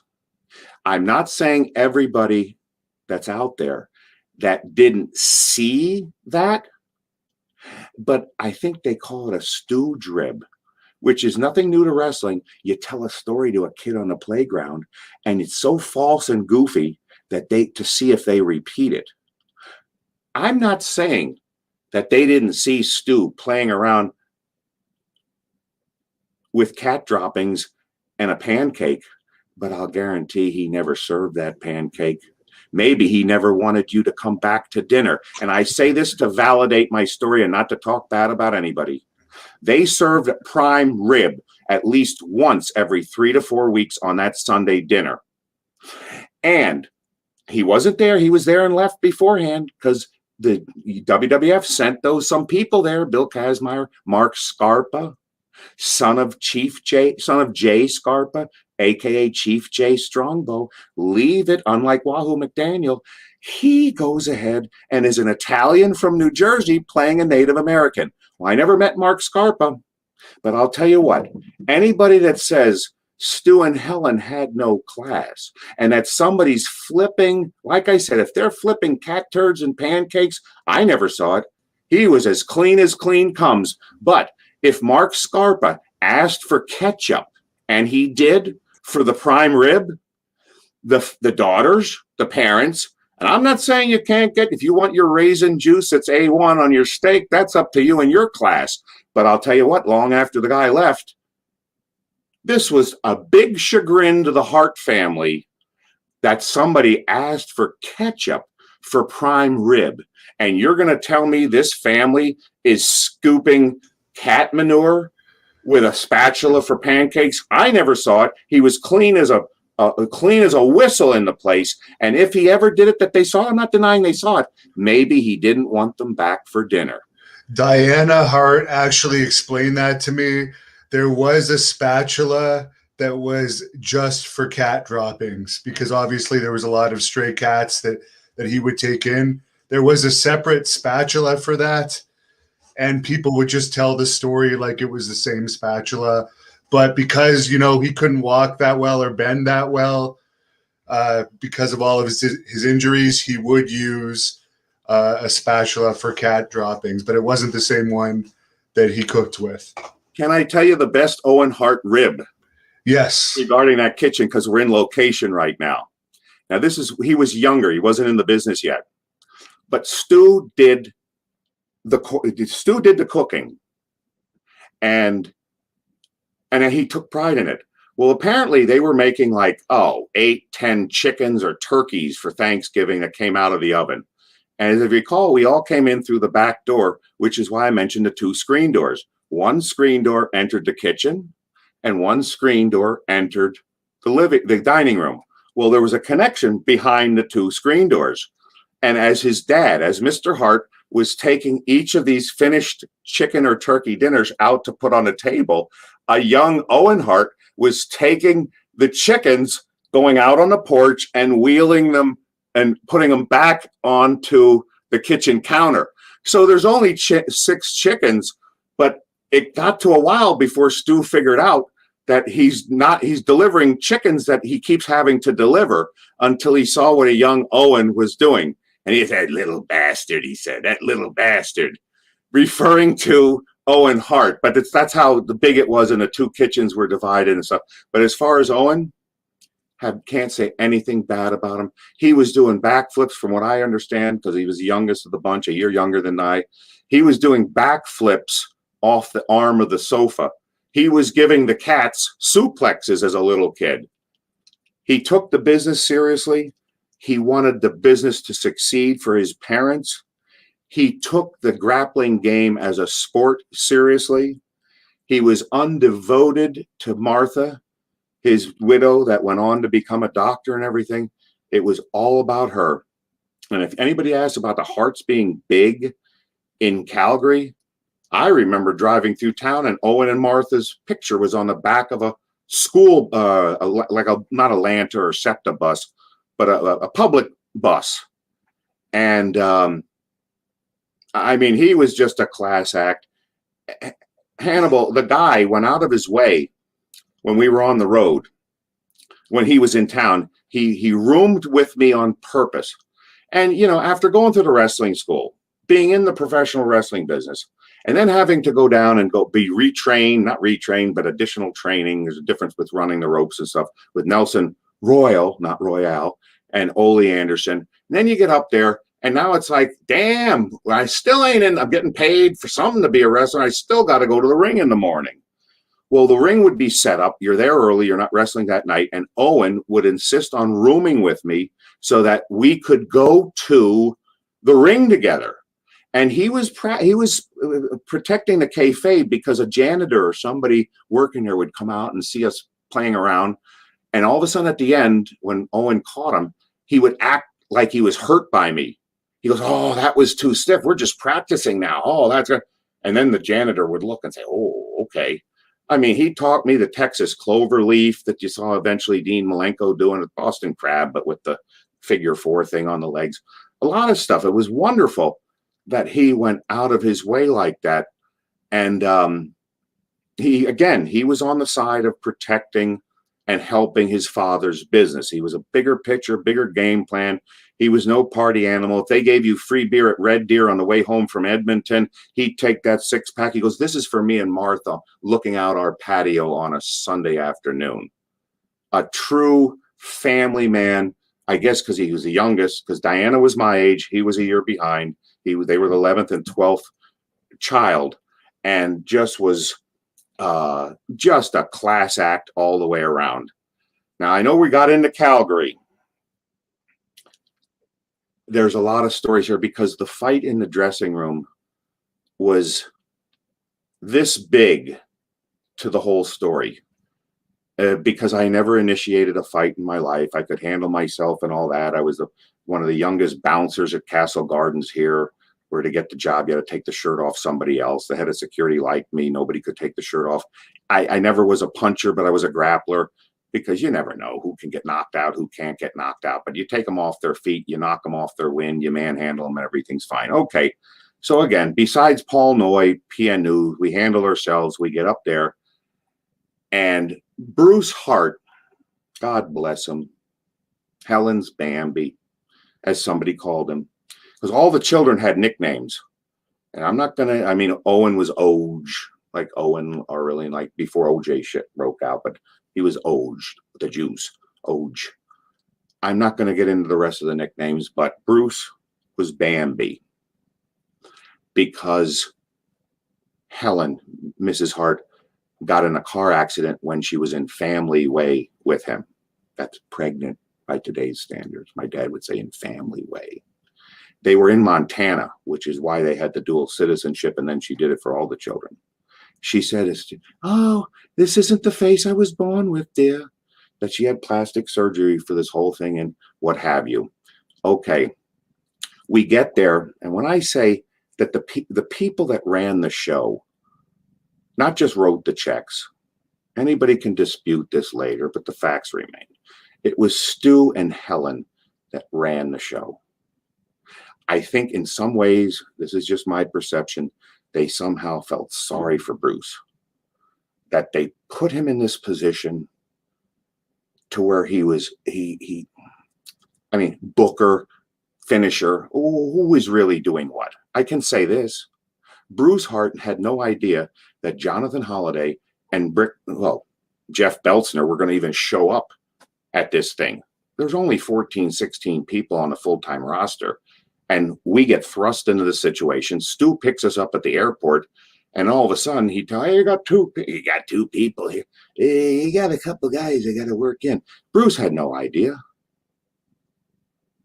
All of this stuff. And the real people, the geniuses behind this, are the ones that Stu Hart hired. Gamma Singh, the great Gamma, Champagne Jerry Morrow, Mr. Hito, Steve DeSalvo, Kerry Brown. There are wrestlers that were journeymen that were around the world that knew this business and could take and carry people to matches. And Kerry Brown coming to mind on that. If I leave anybody out, I'm sorry. Biff Wellington was real good up there. Benoit was up there at the time, but he wasn't carrying anybody. I mean, he was in Japan when I got there. I'm like, what, this big hype on Chris Benoit? Who is this? Well, we come in and because he didn't know what was happening. So he gets thrown on, I get thrown on the road first. And I forget where it went, if it would happen before or after Drumheller. Here's the plug for your book, Bruce. It's chapter 12. I saw it 9 years ago. Because again, I don't check Wikipedia. I don't look at Google myself. It's not for me. I don't like the attention. And I'm looking at this, and you could see, because Amazon Press, they show you so much of the book. Well, chapter 12 of the Drumheller entitled The Drumheller Dinosaur. It's in Bruce's book. There's your plug, Bruce. Well, in the book, from what excerpts I could see, it's Jeffrey Beltzner, Jeffrey Beltzner, Jeffrey Beltzner. Never mentions once that he gave me the name Brick Bronsky. Now come back to the story as we're sitting there. After the one match, because everything was fine at first on the road. My first match was against Bad News Alan Coage. And we were working out the match, and my one ear was clogged. So we're talking there, and I never met either of these people before. Didn't really know who they were. And because, again, out of the country, you don't know everything in the magazines. And Bad News Alan's standing there, and they're going over stuff. He goes, "Can you hear me? Will you be able to hear me?" I says, "Yes, I am colorblind. My right ear is clogged. I'm colorblind, but my left ear is open." Well, when I realized what I said, colorblind, I remember Alan Cole was just looking at Bruce like, what's wrong with this guy? I didn't mean anything by it. I'm not like a deer, but I'm red and green colorblind. Knock on good wood, I don't need glasses yet. Well, we go out. I win by a DQ. Now, I'm a clean freak, and to have any light as anything. But I get his two middle fingers. Dirty fingers, not washed. And they're in my mouth, doing the whole thing. It's safe, but I'm like, oh my God, I got this dirty man's fingers in my thing. Okay, everything's fine. We go then to this place because the family, I guess, hosted the Hart wrestlers when they came in. Bruce and I are sitting on the fireplace. I give him the Dream Weaver story, and he goes, no, we got to bill you from Pittsburgh. I says, well, Bethlehem is where I was born. That's a steel town. Nobody's heard of Bethlehem, Pittsburgh, Brick Bronsky. And I like alliteration. He didn't know I knew about alliteration. Brick Bronsky, Brick, BB King, Brick Bronsky. Okay, we'll go with that. Everything was fine at that point. It was the next trip, the Drumheller Dinosaur. In his book, he equates this to where I'm some crazy person that wigged out over this situation. Well, in the meantime, you got to understand, when we got there with Rebecca, can I show a picture of her real quick? Because she didn't get that. I just want to course. Talking about her. Just to show, because she was instrumental in all of this. Great sweater you have on there, by the way. Yeah, it's one of those Christmas sweaters. I don't know who gave it to me, but yeah. It hid my size. I didn't like showing off, except it was in 10th grade at the Ag Hall, seeing if my physique would show up on camera on Saturday. But the point is, we get there, and where was I in the story, Hannibal? Here, Bruce. We get into the van, and apparently this is some rib that Jake the Snake Roberts comes up with. And he had us drive out of the way. Now, this is 8 months apart. This didn't trigger some crazy man's fight in the dressing room. It's 8 months apart. We go up there, and it's a big buildup. Somebody's driving. He's in the front, and I'm in the second seat of the babyface van. They're going up here, and Bruce is building up the story. And he says, yeah, you got this big monument up here. You know how the little guy talks with a deep voice, over the phone it works. Well, here, what we're going to do is go up here and I'll take all the new guys up and they want to introduce some kind of monument up there. It's dedicated. It's life-size. It's for Stu. We go out of our way because we're heading west. And now he has us going north to Drumheller. This is not the shortest route to get to Saskatoon. It's a big buildup. And understand, because of Becky, while I'm away, she's going to jazzercise in the morning, getting to know the family, the Harts, Mrs. Hart, their darling. The backdrop, real quick story, we're at the staircase to BJ's gym. That's daughter George's husband, BJ's gym, parents to Teddy Hart. We're at the thing. It's a great story. I liked it. I've been there. I trained in Calgary too, so I knew it. Great gym. And I'm standing on the steps. So Mrs. Hart is above us. The first visit, because it was a holiday when we first got into town, and she says, if you guys aren't, with that New York accent, she goes, if you guys aren't busy, you could come over to our house for Sunday dinner. And then I was an actor before an actor. I humbly hung my head and I said, I looked at her, thank you, Mrs. Hart, because we have nowhere else to go. And she smiled. She got the joke. She pinched my cheek and she goes, oh, dear, look at the poor little street urchin. She got the joke. I'm doing it. Can we have more, please? And she says, literally, oh, look at the poor little street urchin. That's what started it. So now we get to know the Harts. There's no injury on the leg yet. And we're going up to Drumheller. Bruce builds this whole thing up that there's a monument in Drumheller. Well, the damn town, I guess there's a lot of dinosaurs that were up in Alberta years ago. We get to the town square and there's a life-size statue of a Tyrannosaurus Rex dinosaur. So I was lead into this big Canadian royalty, certainly now wrestling royalty. There's a monument in Drumheller. I get up there, it's broad daylight. And I'm looking at this and I'm looking for something. He goes, well, what do you think? And I'm leaning forward in the seat. He turns around and he goes, oh, there's my dad's. Don't you think it's funny? I looked, I go, Bruce. That's my dad channel in me here. He goes, Bruce, that's not, no, don't you think it's funny? I go, it's not funny. Bruce is my dad. Bruce, that's your father. And he looked at me and he didn't know what to say. I found it not funny. I found it an insult. I've heard tell, but it's gossip to say that I don't think he and his dad got along. I'm kind of sure of that. Becky, I talked to her recently, says, I think he hates, I thought he hated his father. Well, that didn't set the tone well, but that's not reason for me to break out goofy in the locker room. It happened 8 months before, but I was just being truthful. It wasn't funny, and he's making fun of his father. And he didn't apparently like that. Now that set the tone, because apparently he thought he was in control. Bruce, that is. When I knew all along, he ain't signing the paychecks. This stuff here, he didn't even know we were coming into town. To illustrate or validate my facts here, the beautiful Allison, I didn't mention it on our interview, Allison Hart, what a doll, had 2 children. I forget both their names, 2 girls, I believe. She lived in the guest house behind the house. She was married to Ben Basarab, or at least he was the father of the 2 children. To illustrate where I knew then that Bruce, they may give him like a token like to think he's in control, but they went out of their way to pick him up. Ben Basarab, met him once for a couple days. He went on the road with us on a road trip. Great worker from what I could see, built like the Dynamite Kid or Chris Benoit, good look to him and everything. But there was a falling out with the family.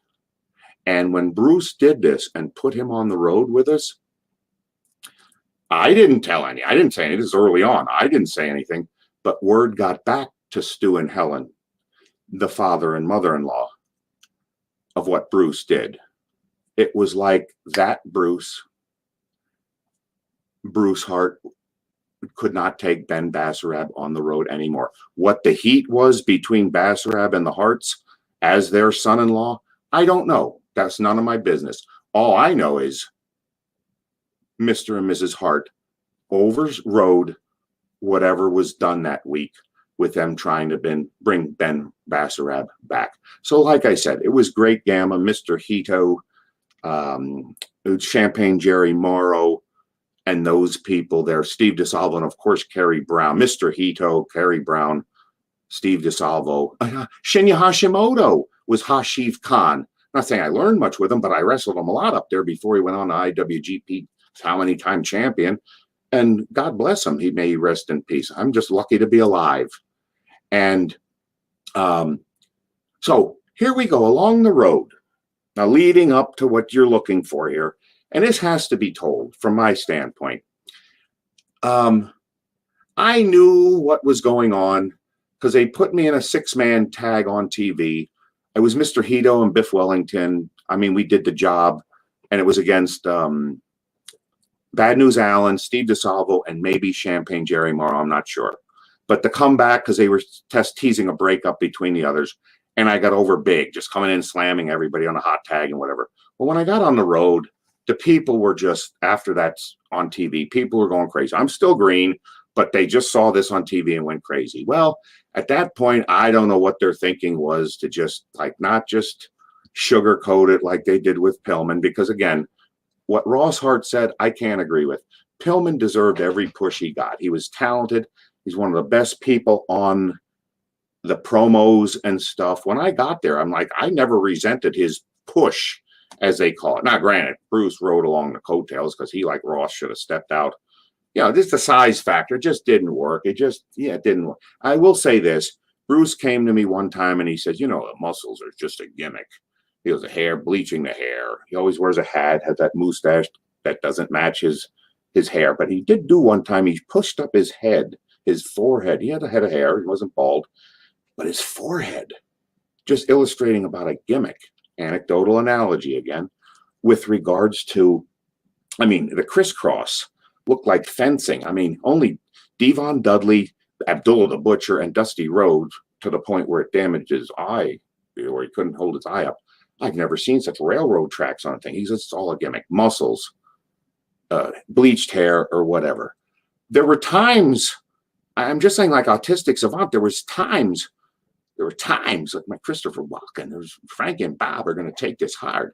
But there was times that he had that decent things to say. And then there was just this behind the scenes, like a Dr. Jekyll, Mr. Hyde. Well, word started getting back to me about him and Pillman running this wrestling camp up there.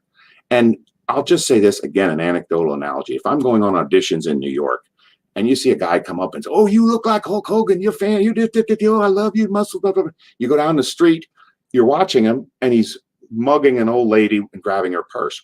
It's not about how they treat me. It's how the people treat other people. And when I heard about, and I went through Brad Rengen's camp, the Vern Gagne School, and when I hear stories about people doing wheelbarrows, where you hold the legs up and they're calling on their hands, that's one thing if you're on grass. But to turn people's hands into mincemeat or lunch meat, and I just, it bugged me. All the things bugged me. I spoke to Becky Wentz that I showed you the picture before this, and she didn't want to come on to do anything. She said, I'll send an email. Didn't want to have anything to do with it. Didn't he use a cattle prod too when people were on the treadmill? I think Bruce told me that story himself, that Pillman would throw water on the people while they were on the treadmill that was in the basement and then shock them as well. I'm not going to dispute any of that. I want to say this because I'm going to pull a Tarantino on you. After this shit was done and Keith Hart was in charge, Pillman came back from repairing his tricep, and he and I were like asshole buddies.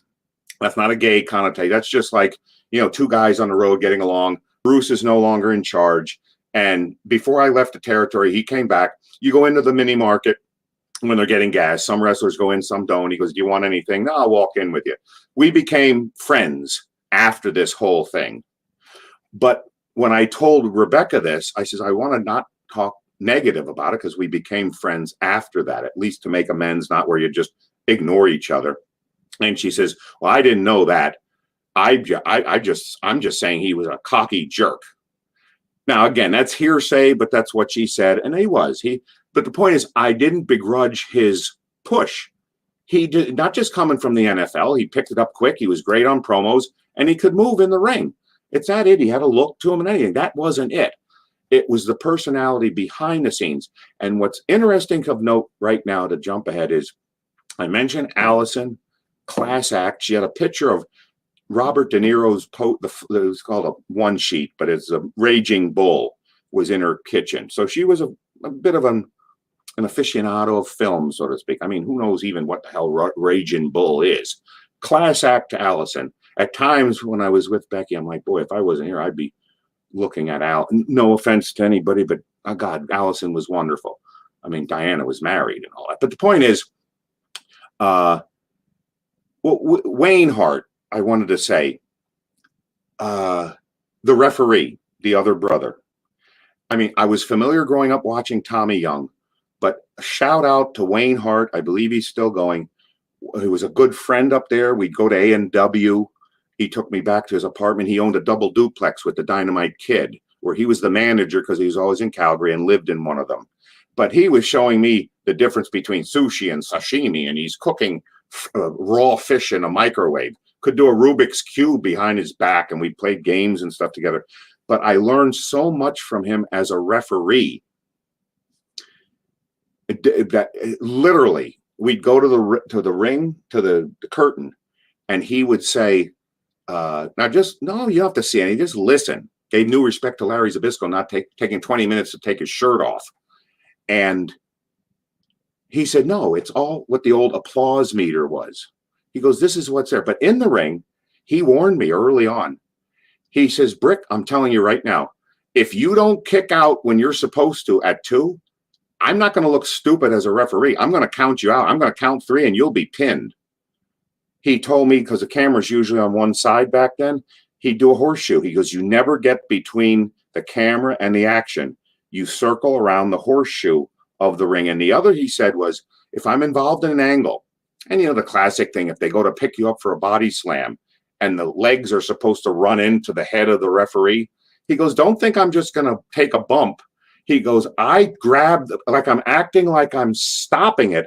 I'll pull the legs into me to make it look real." I never learned as much. I mean, best referee other than Tommy Young. I like the way he bounced all over the place.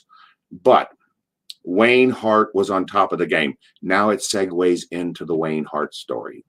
We're on the road at some point. Wayne goes into Bruce Hart's coat. I can still picture it. It was one of those lumberjack things that had little pockets everywhere. I don't know what Wayne was looking for. Could have been a lighter for all I know. Wink, wink. He goes into the pocket.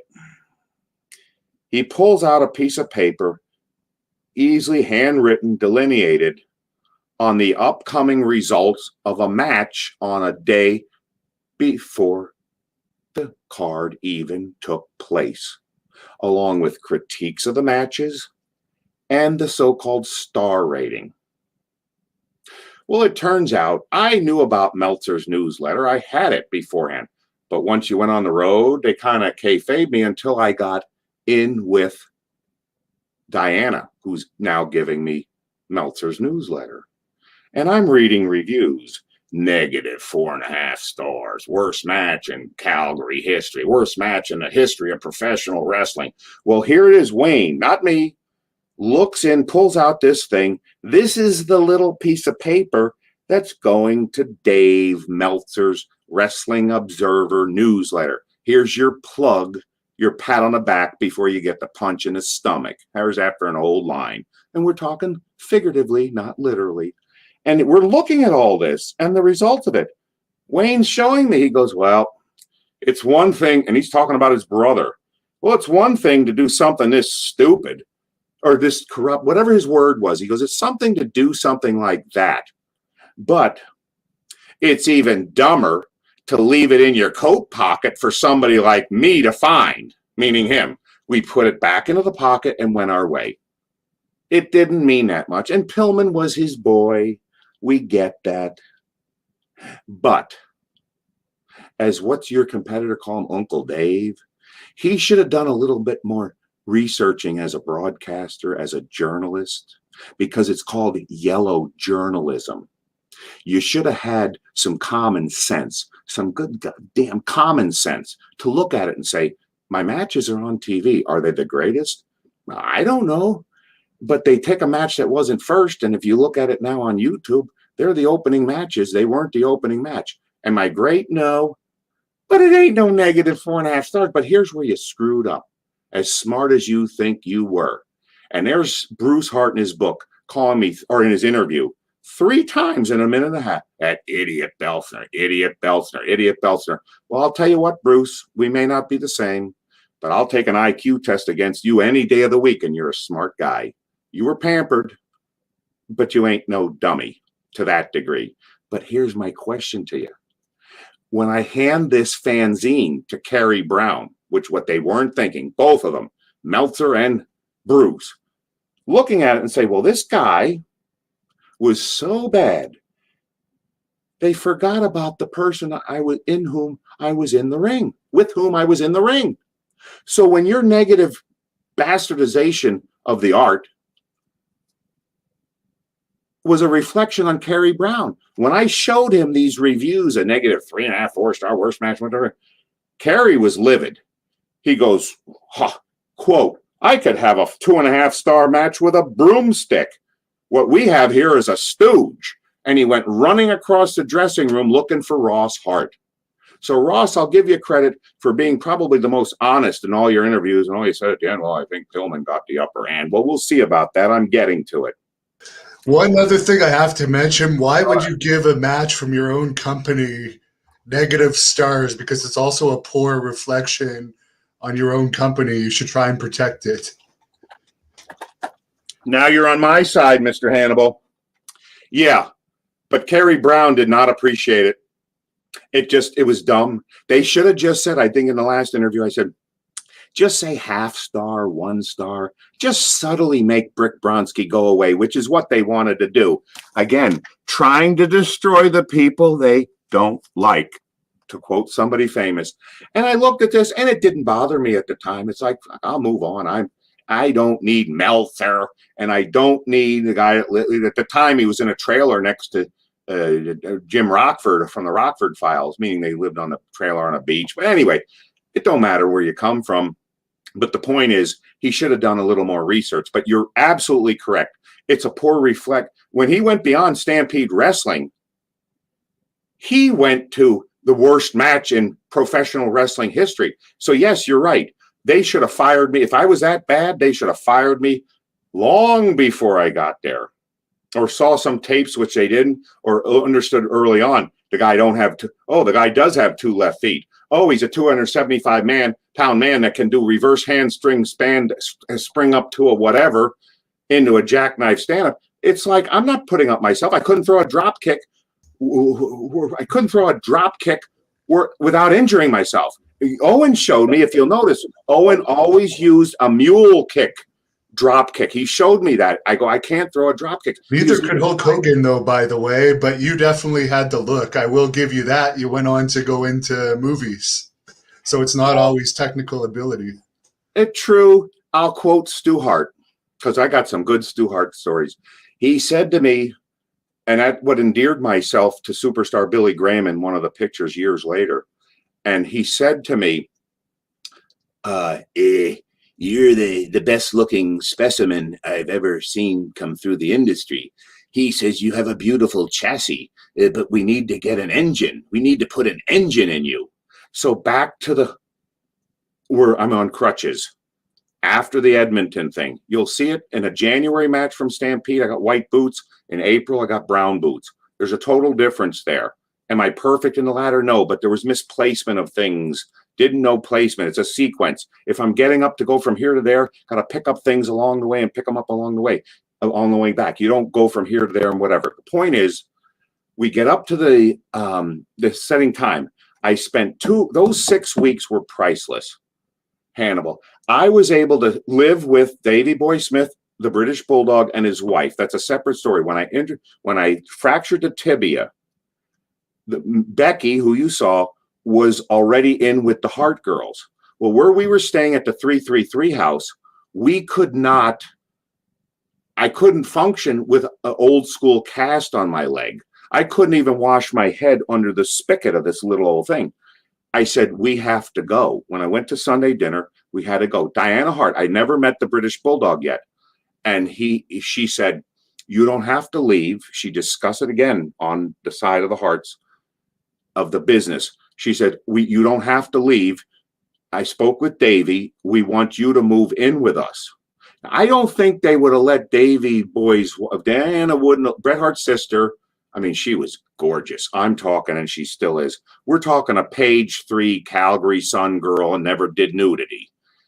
Just a classy, beautiful, beautiful statuesque woman. You know that Bryan Adams, your fellow countryman, was enamored with her, wanted to marry her. There's a song on one of his albums that is about Diana. Well, we move into the house.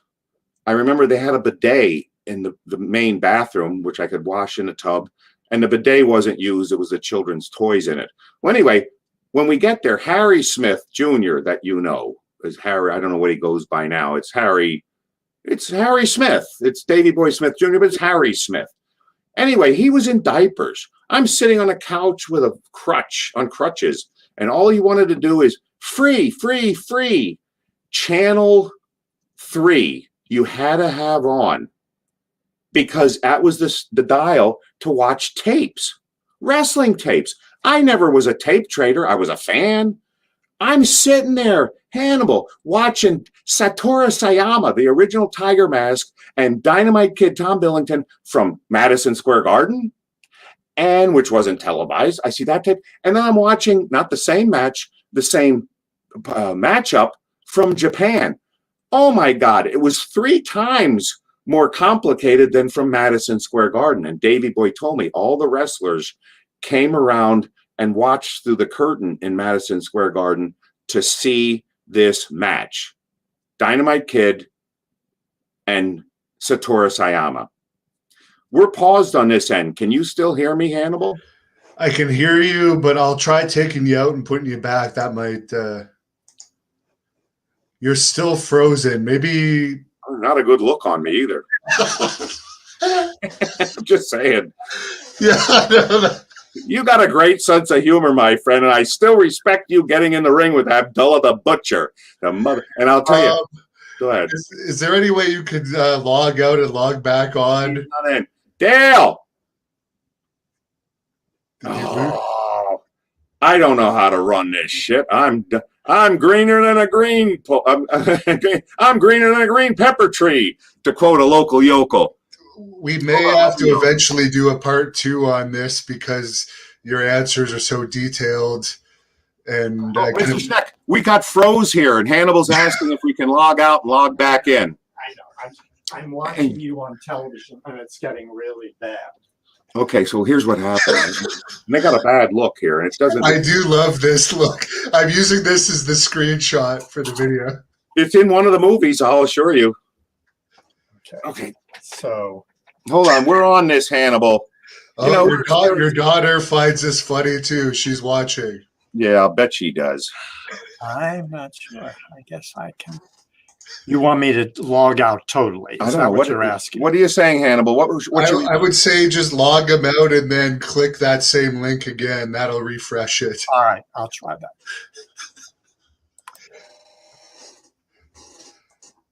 So thank you, everybody, for your questions as he logs back on. Obviously, he's going into great detail in this, so it doesn't look like I'll get to many fan questions.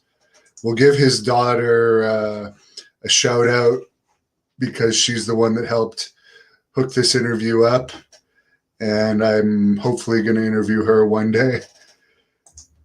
As she says hello on here. Hopefully he can figure out how to get back on here. Smartphone thinks that makes the show even better. Donnie thought this was one of the best interviews. I'm glad you guys enjoy it. Hopefully he can get this story out about the Pillman incident because it's been taking a while to get to it. But I know he wants to set the record straight on that because we only ever get the Pillman side of that whole fight situation. So hopefully he can get back on here and finish it. Oh, here he is. There you are. There I you appreciate your patience, Hannibal. You know, the younger generation with their attention deficit disorder and immediate satisfaction. Nobody wants to wait for anything more. It's why MTV 3-minute movies, and now we can't talk too long about anything. I think it's actually the ghost of Brian Pillman. He doesn't want your side coming out. So he managed to freeze this just as you were about to tell the story. Let me tell you, Hannibal, I have avoided talking about this anywhere publicly. If a schoolmate of mine I run into 3 years ago when my only sibling died, my parents are gone, my brother's gone, and he came to me, he goes, you know, you're in the top 5, you're in the top 25 real fights in the dressing room. I go, what? I looked this up. I told him the whole story that I'm about to tell you. But the number one story is Bruiser Brody, who was murdered in Puerto Rico. I don't know the particulars. I got to meet him with Abdullah the Butcher in Hanover. And I would never gone to Puerto Rico, maybe before, but not after. But all I'm saying is this whole, it's crazy of all of this. So when you get in the ring with Abdullah the Butcher, that's one thing. The one thing I can tell you before we move on is everybody called him, and you know him better than I did. Everybody called him Abby. Well, in the shower with Abdullah the Butcher and Bruiser Brody, and they were commenting to me, hey, what do you think? He called him Butch. Bruiser Brody called Abdullah the Butcher Butch, not Abby. So back to Stu Hart. Brian Pillman, where did we leave off? You went on the little tirade about Bruce giving the Wrestling Observer match reviews before the matches happened, and I think it was around that time where you froze. Okay, well, what I can say, and I'll repeat it, which is maybe why the ghost of Brian Pillman stopped. I knew Meltzer was into Pillman. He was before Pillman ever met me. I knew the newsletter before I got up there. The moral of the story is we were both pawns in this system. I told you that we came to a house divided, a home divided. The girlfriend's called, I thought he was a cocky jerk. I says, well, she didn't even know he died. I let this rest, is my point. I didn't want to drag up these things. The guy can't defend himself on anything. And it was all in the past. So when we got there, I didn't disrespect anybody. I just was a 22, now 23-year-old kid. Shoot, the British Bulldog and Diana Hart took me for my 24th birthday in 1988. I went on crutches to the Winter Olympics were up there.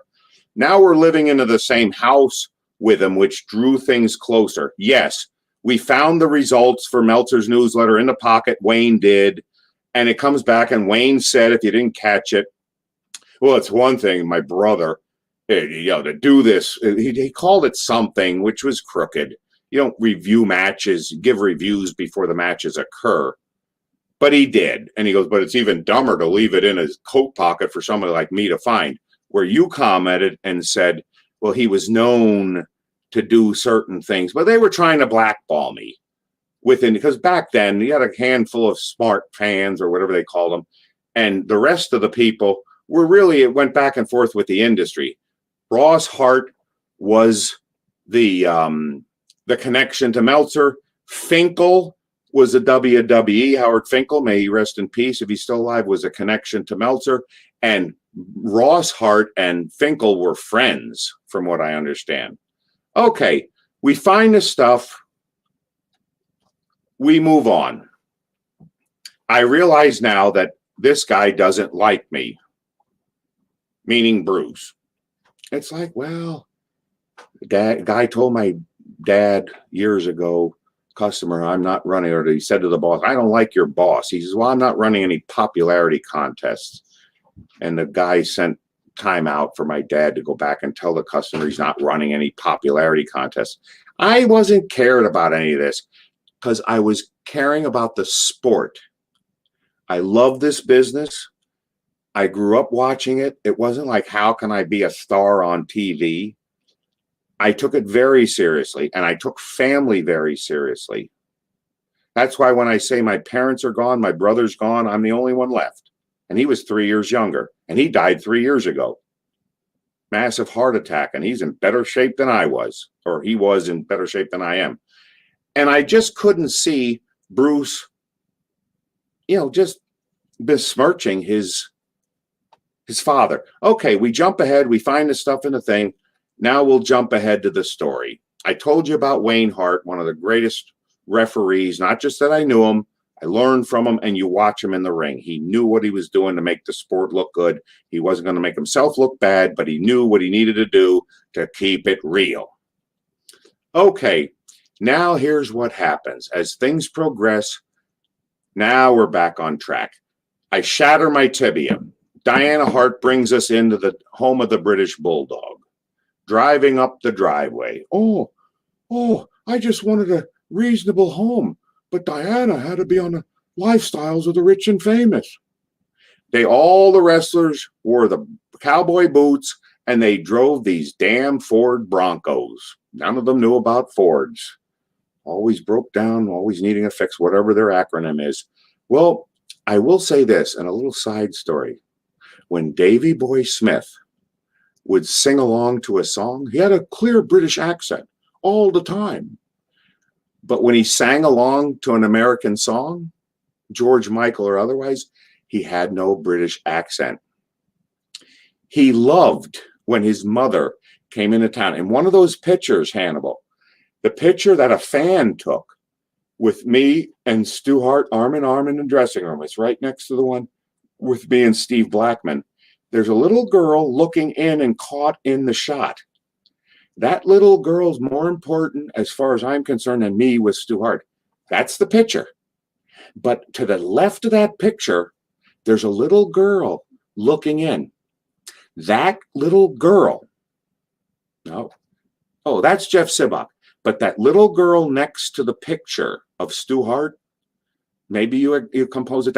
Bottom line is, that's the younger sister and only sibling, may she rest in peace, of Davy Boy Smith, the British Bulldog.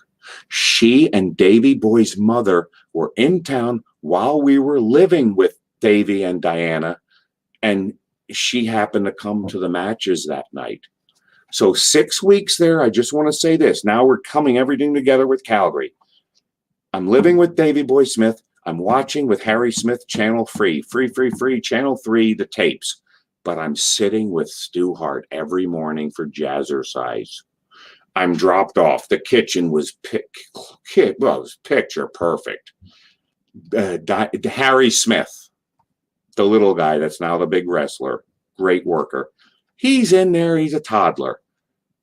We're babysitting him because he's with his grandfather and me, and they're dropping off for the hour and a half for Jazzercise. Well, I remember two things of Harry. His dad would take a fork and mush up bananas, stale bananas. Not bad to eat. Just mush them up, feed them. And the kid ate them up. He goes, it's no different than it's all what they do, and it's all what they put in baby food. I'm like, you're right. Bananas in the banana jar is what he's feeding him. Well, the kid drops his drawers, and he's a toddler. He's masturbating and all. Stu says, he's checking out the equipment. Okay, now we move over. I learned a lot from that kid, that boy. I'm going to be sending him that clip, by the way. Please do. It's great. And if he disputes, I help potty train him. I never wiped his diaper, but I taught him. He was shitting on the steps, a la the dog that superstar Billy Graham gave him. So please, I have the utmost respect for him, but he helped me. Free. I said he had long blonde hair. He'd throw tantrums in the supermarket, his mother said, Bret Hart's sister. And all she'd say, he goes, well, when he throws a tantrum, all she'd say is, ain't he cute? I've used that with my own children years from now. Thank you, Diana. Okay, so I'm learning about the tapes, watching the tapes without ever being a tape trader. Had nothing better to do. It's not like he's taking away my programming. He's looking at it and got free, and we're watching all these tapes, not just the Taurus I Am and Tiger Mask. Okay, at the same time, in the morning, I'm sitting with Stu Hart. Beyond the banana mashing and the clean kitchen and everything, he's checking out the equipment. He's sitting there, he's talking to me. Learned a lot about wrestling. Didn't have to put in 5 years because he'd sit there and he goes, hey, you like to eat? Again, an anecdotal analogy before I use them. Hey, you like to eat, don't you, Jeff? Yeah, I do. He goes, well, when you go to the buffet, he goes, there's a lot of stuff there. You got the salad, you got the shrimp, you got the prime rib and everything else. If you waste your time on the salad and don't go right for the prime rib and the shrimp, you'll be left out. I'm like, yeah. He goes, don't wait for the heel to tell you something. Because he's watching the matches on TV. And he goes, don't wait for the heel to call something. Because otherwise, you'll end up at the salad bar or the buffet with nothing but salad and lettuce. He goes, get there early. Don't wait for him to call something. Just get there, get the shrimp, get the prime rib, just get everything that you need. Don't wait for the heel to call the match. The next story I give you, Hannibal, is priceless. I say that because Stu Hart would look down on us and smile because we talked a lot about things. I learned from Channel Free, Wim Harry. I learned a lot. At the same time, 6 weeks on crutches as I did with Stu. And here's my story before we get into what happened. This is the end of Act 2. I spoke highly of Diana, Allison, Wayne. I'll get to Dean, but you don't know him yet. And everybody else.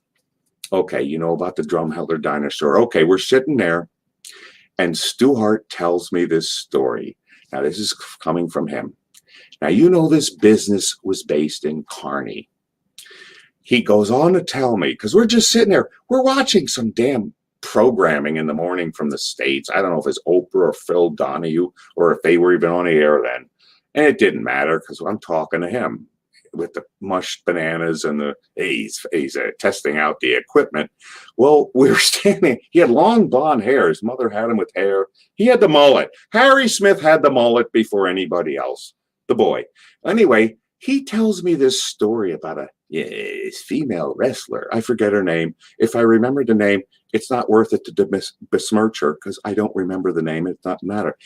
Yes, she didn't have a fondness. She didn't go out with men, but she had an affinity for this dog, this German Shepherd, and they went everywhere together. Never went out with men. And there was a time where they left the hotel room, and they left on the gurney, and apparently the dog was lodged on top of the woman with the gurney, with the sheet over it on the gurney. And he looked at me cryptically as they took them to the hospital. He goes, Jeff, the dogs ain't built the same way as you and me. And I'm looking at this. I'm listening to this. And he's telling me a story about a woman that's in love. This is bestiality. In love with a German Shepherd that had to go to the hospital. But when he said, I'm thinking like, fuck, I had geography. I had biology lessons. Jeff, the animal, the dogs, they ain't built the same way. So I'm taking this story in. I got to take it as gospel. And I happen to come up. I'm not a topper. I don't need to have somebody tell me a story and then I go ahead and get a better story. But here's the end of it. And here's my Stu Hart. God bless him. I'm listening to this. I'm on crutches. I'm like, you're telling me about a dog, German Shepherd lodged in a woman. I'm like, hey, well, in Philadelphia, in trading places, in Philadelphia, it's $50. Bo Diddley for the price of a gun. In Philadelphia, your Canadian story ain't the same. I didn't say that, but I'm thinking about it like, well, right now, before I left, there was a KYW newscaster NBC affiliate, one of the three, NBC in Philadelphia, looked like Clark Kent. Can I mention his name, Dale? I shouldn't. He was Jerry Penacoli. I'm sure he had enough money, but it turned out that the story in the area, because we're 45 minutes, we're part of their viewing area here in Allentown, or there in Allentown, as it were. And it turns out Jerry Penacoli, he looked like Clark Kent with the glasses, handsome man, whatever. Well, apparently, this is before Richard Gere. There was something about people putting rodents in the rectum. Here's your alliteration. Rodents, whether it's gerbils, rats, rodents in the rectum. Well, this story happened, and it was a big to-do here in Philadelphia, there in Philadelphia. And you know, you work in a hospital. You don't go just by the news broadcast. The news exercise the end of his contract and then had to let him go, but they couldn't let him go before the end of the contract. Well, he had to go to the hospital because he couldn't remove this gerbil from his rectum. I'm telling Stu Hart this story. He's taking it all in. But he, at the end, I says, yeah, according to the story in the hospital, they said he had to have surgery because he cut himself shaving. And Stu Hart's sitting to the right of me, and he took a while to absorb this information. He looked, and I hope you can see this. He goes, he winced is the word. Meaning, got a carny guy telling me about a woman with a dog inside of her. I tell him this story. He winced. He cut himself shaving. I go, that's the story they gave. But after his contract went up, he left the territory. This is an NBC affiliate news in Philadelphia. Now, it'd be days after. We're sitting watching stuff in the morning. Harry's eating his mushed bananas. And he goes, he cut himself shaving. He'd repeat, he'd bring up, it stuck with him. And now the end, my third act to the story. God bless you, Stu Hart. Sense of humor like nobody else. We're at these Sunday dinners. And there'd be dozens of people here. I'm at the other end of the table. He'd tell a story about somebody that got injured or somebody that was on the sidelines. And I'd yell, and he did it occasionally too, but I did it more than he. And I'd yell out, oh, maybe Mr. Hart, he cut himself shaving. And he would wince again. He'd laugh. But nobody in the room at this Sunday dinner knew what the hell we were talking about. It was a true inside joke. But Mr. Hart, all he had to say was, maybe he cut himself shaving. Like I'm a fucking dumb mark, and maybe he cut himself shaving. He'd look at me, and no matter what he was complaining about, he'd start laughing on this guy. I'm not going to mention his name again from Philadelphia, but yeah. Maybe he cut himself shaving. This guy was a class act, and yes, you don't ask for ketchup for prime rib on a Sunday dinner. It was always a great spread up there. So Diana Hart told you right, but part of that separate spatula was a stooge rib. Meaning, I swear, I think he did that in front of people to make sure they never came back. Because I don't know how many times Mark Scarpa came back because he asked for ketchup for prime rib. They told me that story so much. And Diana Hart, ew. They never said it to him. No offense to him. But it was like, ew. It didn't rub the right way. You're talking about the same bunch of Bret Hart when he was there looking at my girlfriend Becky's Reeboks or Asics, whatever the white sneaker was back then. And he's going, that's the kind of sneaker I like a girl on. Not saying he was hitting on her, but a class act. By the way, Julie and the Dynamite Kid's wife would often be there with Jaden Dallas, Brett's children, and Bronwyn, and I forget the other name was younger. The Michelle and Brett's wives were often there at the Sunday dinners with their children. I just want to say that too. And that was to lead into how this whole Pillman thing started. You were just showing that you were actually on good terms with most of the Harts, other than, I guess, Bruce. Okay, here's what happened. Bruce was the booker at that point, I believe, because Brett was already in WWE at that point, I believe. Now, it depends, Hannibal, on your definition of booker. Is that the finisher? Is it the guy that actually flew in the talent? Or is it the guy that actually put the marriages together? That's my question to you, and that's sincere. I'm not setting you up. I guess Booker would be the guy that puts the storylines and finishes together. Sometimes there's a different guy that does the finishes and storylines, but usually when I worked for Stampede, it would be Bruce doing both.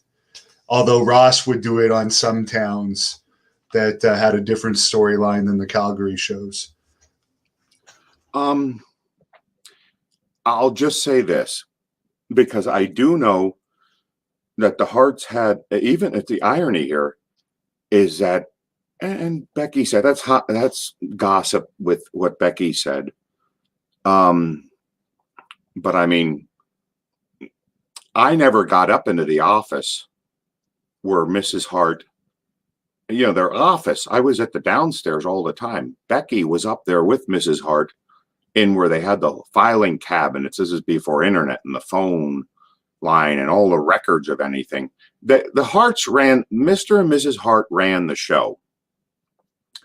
As far as Bruce, I mean, I really didn't know I knew Brett, not by name, and the British Bulldogs, of course, and Bruce and Neidhart, Jim Neidhart. And I knew of the territory, but I never knew who Bruce or Ross was. And I do believe that, it's just common sense. You're looking at this. I told you about the gimmicks, the hair, the face. Bruce, see, Ross was smart enough to just step back. It wasn't big enough. Bruce rode on Pillman's coattails, became the tag champs, and the father couldn't do anything about it. Those kinds of things were worked out. But as far as bringing the people into the territory, and I'm not saying extolling my virtues, Bruce didn't know who the hell I was, and I didn't know who the hell he was. But Gamma Singh, I'll say him again, Mr. Hito, Bad News Allen, wonderful to work with, Champagne Jerry Morrow, I said Mr. Hito, Shinya Hashimoto, but he didn't teach me, and he was sent over as a young boy.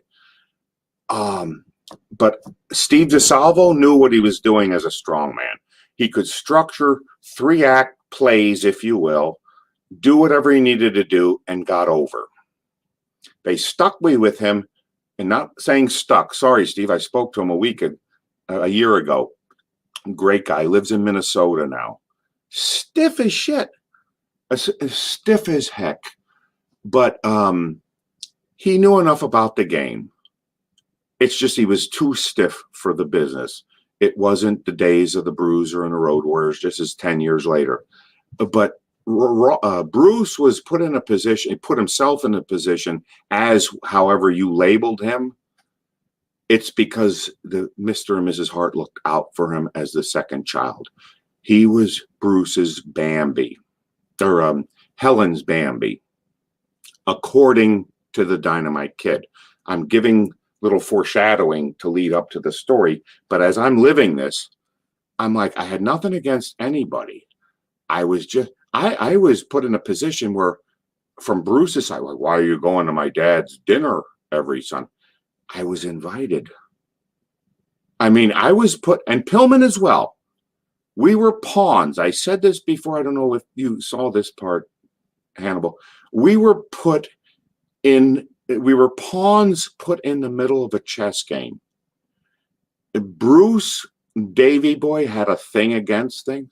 I know that the night of the fight in the dressing room, they never, because Diana told me, when they left Calgary, were in the WWF, even if they were not in town, or even if they were in town, they never came to a Stampede TV taping every Friday.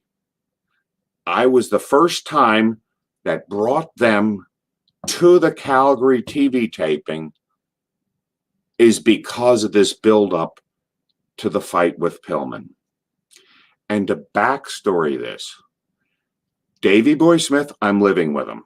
I'm no longer on crutches. I've been going to the gym with him for a while I'm living it. When he's in town, little side story, I'll make this quick. Diana Hart, because she got along with we got along with everyone. Diana Hart said to me, oh, when Davey's on the road, his best friend's the Ultimate Warrior. But when you're home, you're his best friend. Which I can validate by saying that when he was in town, we'd drive. I'm on crutches. We're going to BJ's gym working out.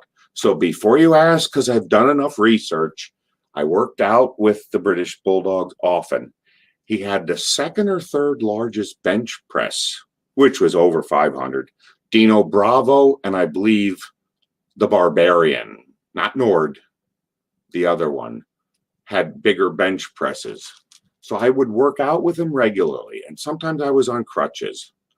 And I remember going to BJ's gym. I could work out, and I'm bragging up because you could look at me and see, oh, I'm doing 315-pound incline bench presses. I'm doing 275 behind the neck presses. My bench press wasn't that much. I could do 405 for reps, 8-10 reps. And Davey, oh, come on, let's do a single. He spotted me, and to answer your question before you ask it, he made me do a 455-pound. It was 4 plates and the 2 quarters of a 400. And I was a repetition guy. I did not do singles, doubles, triples. He forced me with him spotting. I did a 455-pound single. It was so slow it might have well have had a pause at the bottom. Okay, done with that. I can get back to you on a squat and deadlift. I've done some research about you. The point is, we're up there working out with Davey Boy. I got to know him, got to do things. That's how I knew he could sing in English, but he spoke in British. We go out at the same time. Dynamite Kid lived a couple miles down the road, not in as nice of a house, but he had a barn with a ring in it. Back to the story about I'm in the business now. Do I have to go to Ole and Anderson and what's his name, Nelson Royal? Do I really have to go to the ring every morning with Owen Hart? Dynamite Kid says, because I know it's because I'm living with his cousin. Come out! I need to teach you. You need to come out to the ring. Well, who the hell is going to turn down the Dynamite Kid after seeing everything and knowing the legend that he is? Okay, I head out there. This is no camp. It's just the two of us. He had a ring in the barn set up for rain purposes. I get out there. It's just the two of us. I'm like, who the hell else is here? I think it was competition with his cousin, that I was living with his cousin. Okay, we get out there. I'll never forget. He just took a shower, puts fresh clothing on. I guess he was a chain cigarette smoker, but the bottom line, I can tell you, tying up with the Dynamite Kid, and I'll call him Dynamite Kid, not Tom Billington. I never called him Tom Billington. And I called Davey Boy Smith David, never Davey or Davey Boy. He was David. Just like I never call Road Warrior Animal Joe or Road Warrior Hawk Mike. It's Animal, Hawk, Hannibal. Here we are. I get out to the ring. I'm like, why the fuck am I here? Okay. I get out there. I knew why. I get in the ring. I wait for him. He takes a shower. Dude, the guy smelled like cigarette smoke. Not because he smoked a cigarette. He just had a shower. His clothes were clean. It exuded from his pores. I can tell you as we get into the ring, we're tying up. This, if you can see it, is rock hard. In my prime, this is not rock hard. The big muscles are soft. When you touched the Dynamite Kid, Tom Billington, everywhere, And that's not a gay connotation. You're tying up with him. You're touching him everywhere. It's fucking rock hard. I'm like, holy shit. And he exuded tobacco, even though he just took a shower and he's in fresh clothes. He comes out there in the middle of his ring. It's just me. I'm like, what do you want with me? He goes, anybody can do a headbutt off top ring. What I'm teaching you, 80% of the wrestlers on the roster don't know in the WWF. And that happened. He was showing me tying up the tight stuff that everybody's missing now. And he's showing me the Irish whip from the turnbuckle to turnbuckle, from the ring to ring. So no offense to Barry Windham. When you're doing this, pulling somebody and slapping them on the back and they run, no good in Calgary. Great worker. Love Barry Windham. These here boys went to Brad Rennigan's school and they made it out alive. Yeah. Learn so much. It ain't about a headbutt off the top rope. Tom Billington, may he rest in peace, thank you for dragging me out to your barn. Okay, follow up. Davey Boy Smith comes to pick up the car because, Dynamite picked me up from Davey's house. It was only a couple miles away. Davey takes the car that Stu Hart loaned us, comes and picks me up. As we're leaving, a great session, everything fine. And all of a sudden, Dave and I are leaving, and there's British Tom Billington is shooting, I don't know, a BB gun, shotgun. He's shooting at Stu Hart's car as we're leaving the damn driveway. And I'm in the driver's seat. Davey's driving. I look over, and I go, I thought I got along with the guy. I go, Davey. That time I might have called him Davey. Because he's only a couple miles down the road, picks me up to go back for dinner. I go, is he shooting at the car? He goes, yeah, I think he is. Now, I don't know if he's playing up the rib. I'm playing it along. You want to shoot at me? That's fine. You're shooting at you. Just as you said, Hannibal, about the ribs on the damn reviews of the wrestling. If he's shooting at it ain't my car. It's Stu's car. It ain't me driving. It's Davey Boy. I go, I think he's shooting at the car. And Davey Boy goes, he is. He's shooting at the car. I said, is there any chance of him hitting the gas tank? He goes, I don't know, but we got to go. And away he went because I'm thinking if the car blows up, it ain't going to be me. I'm young and dumb. If he's dumb enough to do it, and Davey Boy, you're only a year or two older than I am. That's a true story. So when they say about Dynamite, he didn't hit no gas tank. He was shooting bullets or fucking BB guns at Stu Hart's 1969 Chrysler New Yorker. We couldn't get one of the Cadillacs. We weren't that far advanced in the territory. That's my history with Dynamite Kid up until the fight.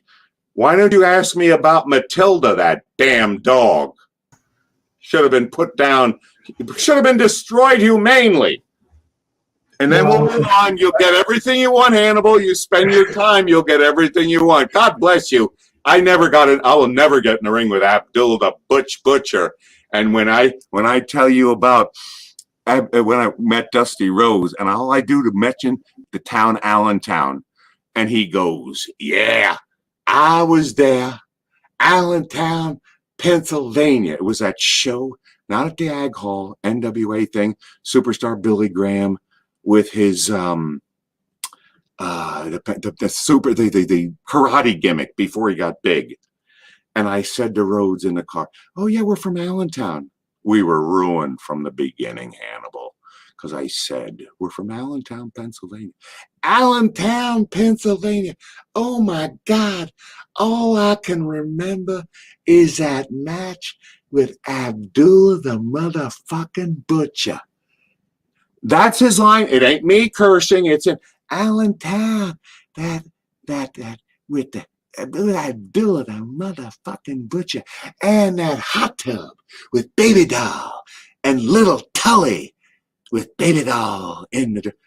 We were done before we got there. There's a callback joke to what they call that. So we're back to Calgary. You're going to get your story. Yeah, before I ask you about the dog, maybe we should find out exactly what happened with Pillman. Okay, here you go. There was heat up there on both sides.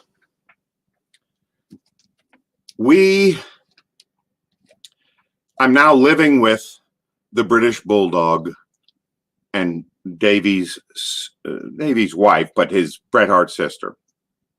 I mentioned Allison. Wayne in the middle. There's another brother I've yet to mention. Wayne, the referee, he didn't want to get in the middle. He was just comfortable with his paycheck. Buy the double duplex, do what you can and retire. Okay. Now, the Drumheller dinosaur we've covered. Everything keeps building. Wayne and I find this shit in his coat. I wouldn't be dumb enough to let people like you and me find it. We let it go. Okay. There's heat now. I can see the booking. It ain't just who's losing to who. It's spot shows. I was okay on TV. Nothing like that. We go ahead. We go to Western Canada. There was shit that went on. Bruce do you remember Carl Moffat, Jason the Terrible? Yes, very well. Good guy. I don't want to say anything because he's still around. He paid his dues. He was Carl Moffat, went to Puerto Rico, came back with the Jason the Terrible gimmick, and he would just take a beating, and just kept coming up before Undertaker and Kane ever just leaned up from a bump. Nice guy, but he was a manipulate. He was manipulated just like Pillman was with Bruce. Well, Carl Moffat on the road, if you remember, he had a mask on plus the Jason the Terrible thing. Again, the blading. Bruce would have Carl blade. Now, to get blood through one mask and then another mask to still show was one thing. However, at the same time, Ed Whalen. Now we are talking about Ed Whalen. What a saint of a man. I'm just telling you right now, I don't care that he ran shows in the morning, children's programming. He controlled television. I knew that then. A simplistic guy, may he rest in peace. How do you want to say it? Just a good old boy north of the Mason-Dixon line. And I mean that positive. Just an excellent guy. I got to know when he'd do the interviews with me, I knew he liked me. He liked baby faces, but he knew me. He just knew he wanted to do what was right. He'd been involved with the promotion since the 1950s or 40s or something. Okay, well, you get to know the guy. The other guy, Pete Davies, he was a big fan of Wayne Gretzky. Don't know enough about him, and that's why he's brought on. But Ed Whalen, wrestling fan, controlled the show as far as the programming and the whatever. Okay. Had good interviews with him. He liked me. Those promos were lame, but they were sincere from a baby face. I still get stumbled over. Fool me once, shame on me. Fool me twice, shame on you. Yeah, I got it right. Fumbled on the show, but he liked me. Okay, we jump ahead. Now we're on the road. Got all the things with the phony things to Meltzer's newsletter. And by the way, Dave Meltzer, talking to you directly, if I didn't say it before, how dumb could you be? You didn't have an editor then. As Hannibal said, you should have watched the TV shows. You should have watched the opponent's shows. All you had to do is watch the matches on TV. On TV, I saw it on TV. There are no 4.5 stars, 4.5 star matches, 2.5 star. There's no negative matches in Calgary wrestling. They said if you could make it there, inside the ring, outside the ring, you could make it anywhere. I've realized now it's the politics, but the in-ring product was a combination, a hybrid of lucha libre, Japan style, what they now call strong style. It was ahead of its time. There's no way any matches were 4.5, 2 stars. You should have been smarter. So don't put in your book 3 times or in an interview 3 times in a minute and a half, this idiot Belzner. No. Now, here's where we go from here. We're on the road, Western Canada. The public the family turmoil came into play before we got there. Now it's escalated. You got Allison Hart, you got Diana Hart, you got Georgia Hart. Stu and Helen are keeping a safe face on what's going on, but they know. Owen going back and forth to Japan needs to know his own stipulation and what's happening to his brother Bruce, the oldest. Second oldest, Bruce being the youngest. You got Keith, Wayne, Owen, and another one I'm ready to bring up in the middle. You see everything going on.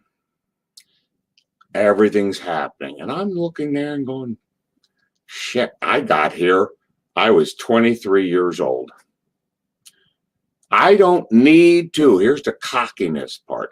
I don't need to get in bed with the editor, with the newspaper editing room or whatever they call it, to know the editor of the newspaper. Stu Hart ran a damn show. That's not arrogance, that's reality. Okay, I'm listening to all this. I know there's heat from the Drumheller thing. No, Bruce, that's your father. Okay, we jump ahead. We're Western Canada. Shit's happening.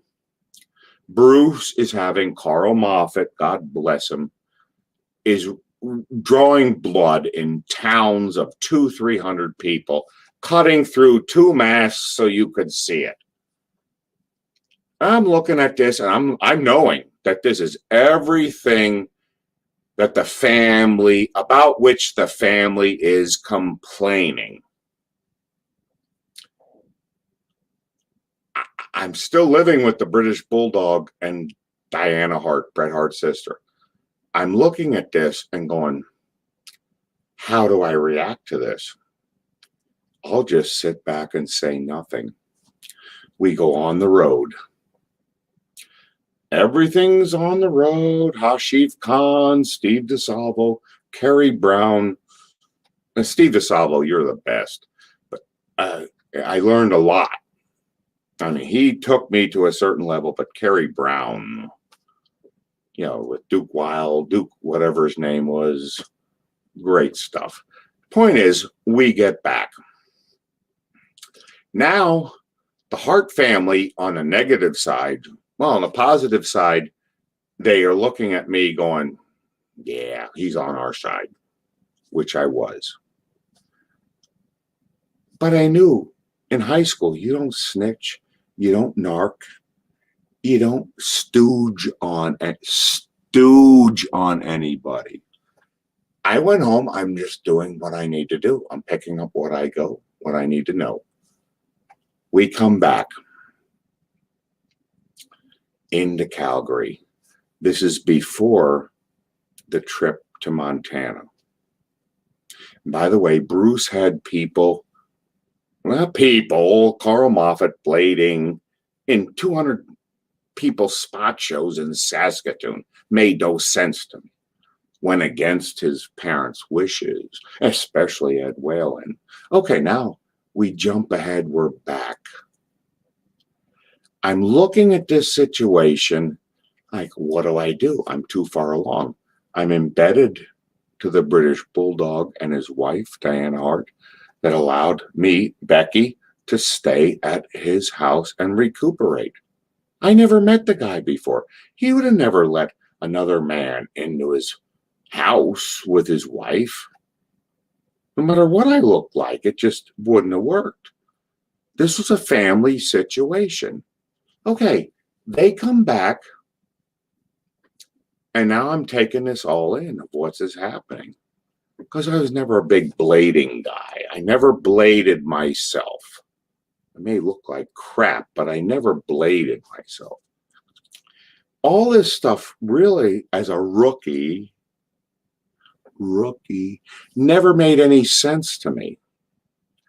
I went on with it. We get back, and all of a sudden, remember, I'm still living with Davey Boy Smith. I've already trained with the Dynamite Kid. Oh, the teacher now, headbutt, the top rope, anybody can do it, blah, blah, blah. It was invaluable training. You're shooting at the car. Is he shooting at us? Yeah, he's shooting at the car. Will he hit the gas tank? I didn't care. If he's blowing me up, he'll blow you up. Okay, everything's done. Now all of a sudden it escalates. We go on a trip to Montana, which is a big deal because it's outside the United States. Havre, Cut Bank, Great Falls. I got Kerry Brown on every night. They're already pissed off. The other side is pissed off. We go down on this road trip. It's 12 hours from Calgary at least to Great Falls, and then you go about the territory.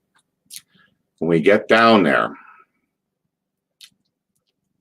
you're still with that? Are you still with me, Hannibal? I am, yes. Okay. It's going to go fast, but you need to know all this because it's been waiting 33 damn years.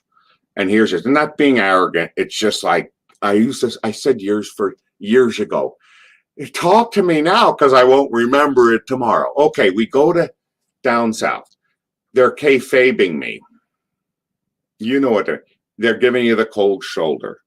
They're kayfabing me. We go down to Montana. We go down to Montana, and Rebecca, you saw her picture earlier, gives me a call because she had a card, which she did in Minneapolis and did in Charlotte. Father had money. There's a calling card where you could call and then give a card so you don't have to pay the long distance rates. As she calls me and lets me know, Mr. Hart talked to me, and he said, if you don't mind yourself or something like that, if you don't be careful, they're going to have a blanket party with you. And I said back, and I was cocky and young, just as she said Brian Pillman was cocky and whatever she said. Yeah, I'm 20 now, maybe I'm 23 now. And I said to her, I says, you tell Mr. Hart, because at utmost respect, I never called him Stu. You tell Mr. Hart, you tell them, because she's warning me. She says, you tell them, or I said, you tell them that if they choose to have a blanket party with me, there's going to be at least 2, if not 3 name wrestlers that will have their throats pulled out. I don't know if that worked. I know that it didn't bother anything further. And I was sincere about it. We go down. I'm not a tough guy. I'm not claiming to be a tough guy. I'm just not going to be made an ass out of by the likes of Bruce Rosshart or any. And here we go. We go down south. They're kayfabing me. Havre, Cut Bank, Great Falls. If you ask me, because I'm eliminating your question ahead of time, Hannibal, what's the best match you ever had? Here's my story.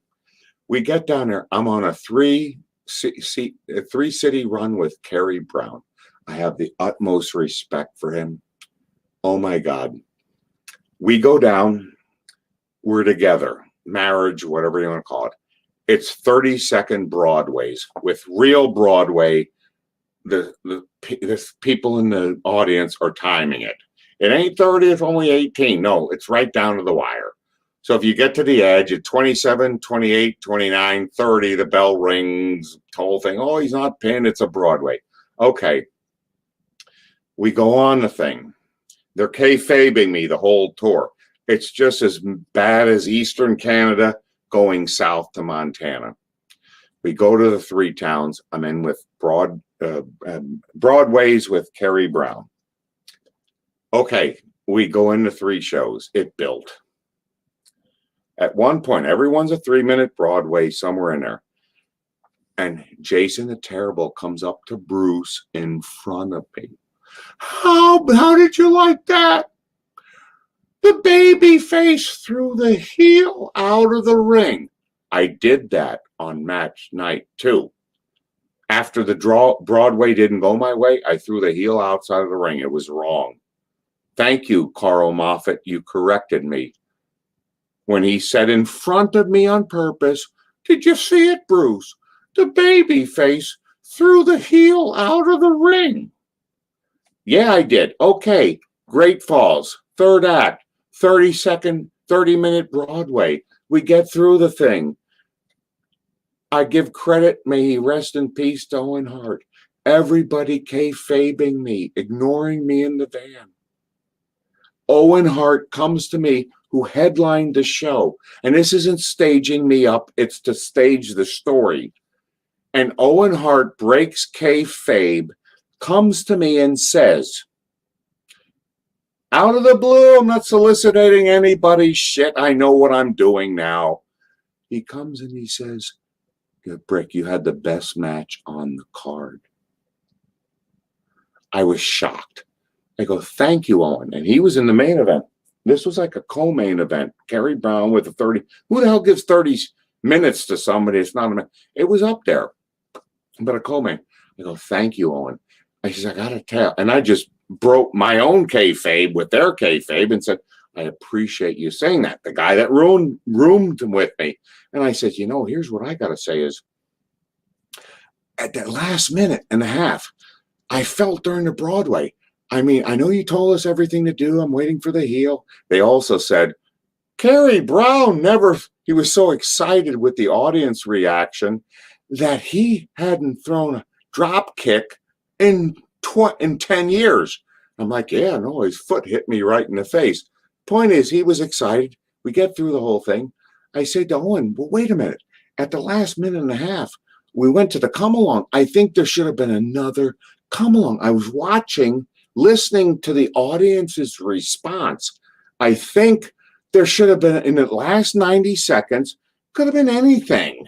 I don't care. Some other choke-along, come-along. You guys know what come-alongs are. A Boston Crab or something before this, before the, Ken Patera thing to the slam back. And Owen looks and he goes, now you got it, Brick. Don't wait for the heel to say something. You're right. It would have kept the escalation of the crowd response according to in the last minute and a half. Well, I'll tell you what.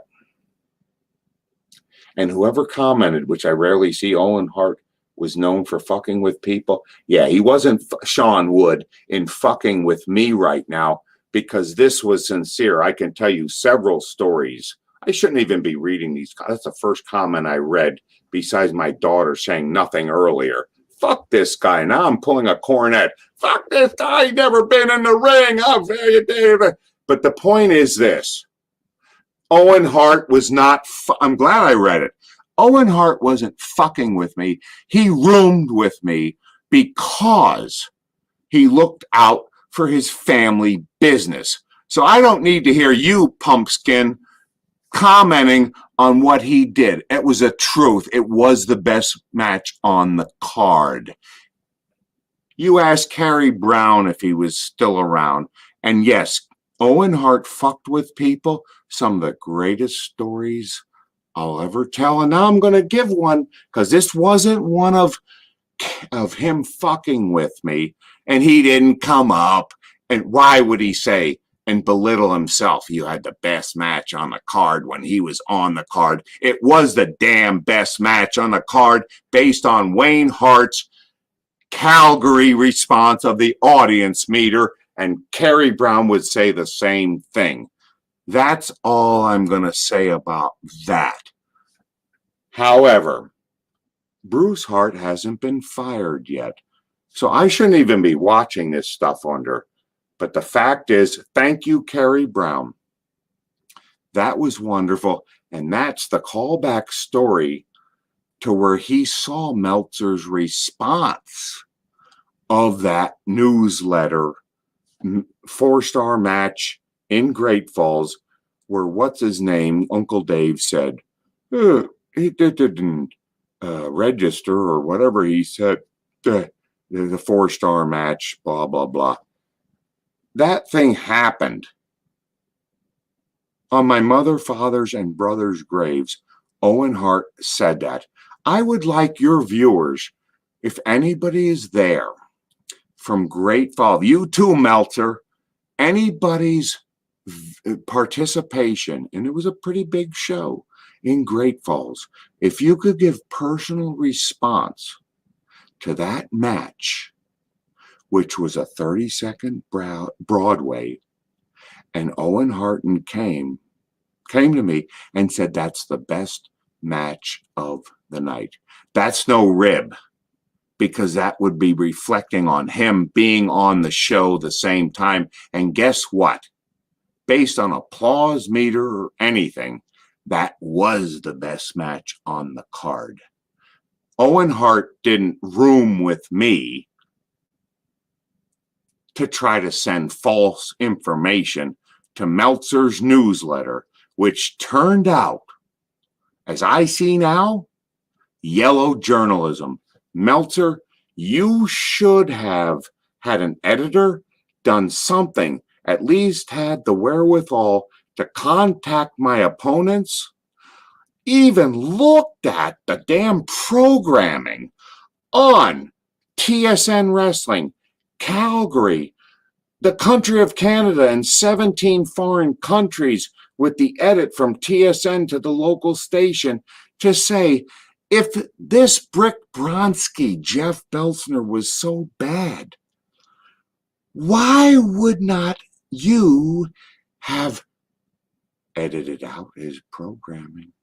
Why would you have not reported 4.5-star matches that were worthless? Makes no sense. You made the Stampede Wrestling organization look bad. Hannibal, you're right. And more so, Kerry Brown. God bless that guy. He may have fucked up my leg in Calgary, but I learned way more about wrestling from and working with him. Kerry Brown, whether he's the nephew of Bob Brown or not, he was wonderful. That's what happened right now. And we're not even into the story of the dressing room. So if we have to do a part 2, Hannibal, I want to get this story across to you of what finished in Calgary. But I do take umbrage with shit from Bruce, shit from Ross. Nobody else has shit. Wayne Hart, great guy. Oh my God. Ross Hart, great guy. And I haven't even brought up, and it ain't Keith, to the story of the ending of the brother that is the end of the story.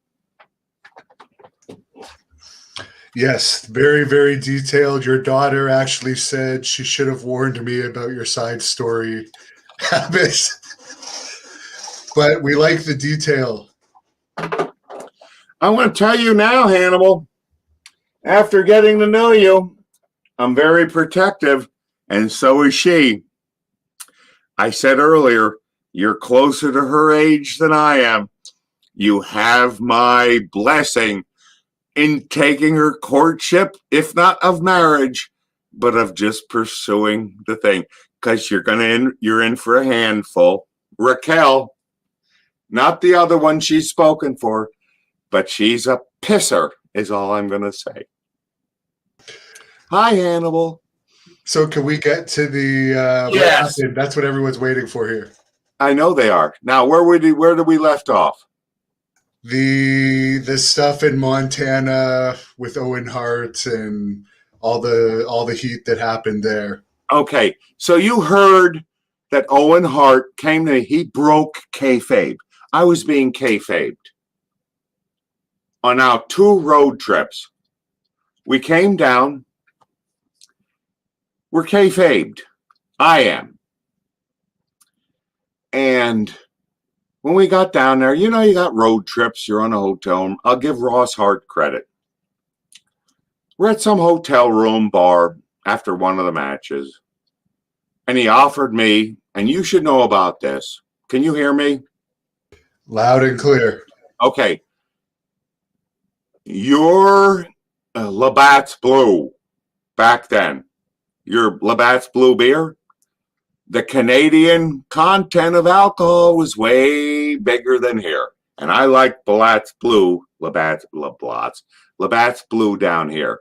Okay, we're on the same page, right? Yes. Okay. Ross Hart, we're in Montana, and I give Ross Hart credit. He reached across the aisle of the kayfabe. That's why I want to break this and get this over with. He reached over and gave me and I didn't drink then, a Labatt's Blue. And I was the prick heel, whatever you want to call it, and I wasn't a heel. And I says, no, Ross, I only drink with friends. I turned the beer down. Okay, now we're on the bus trip back. I'm in the babyface van.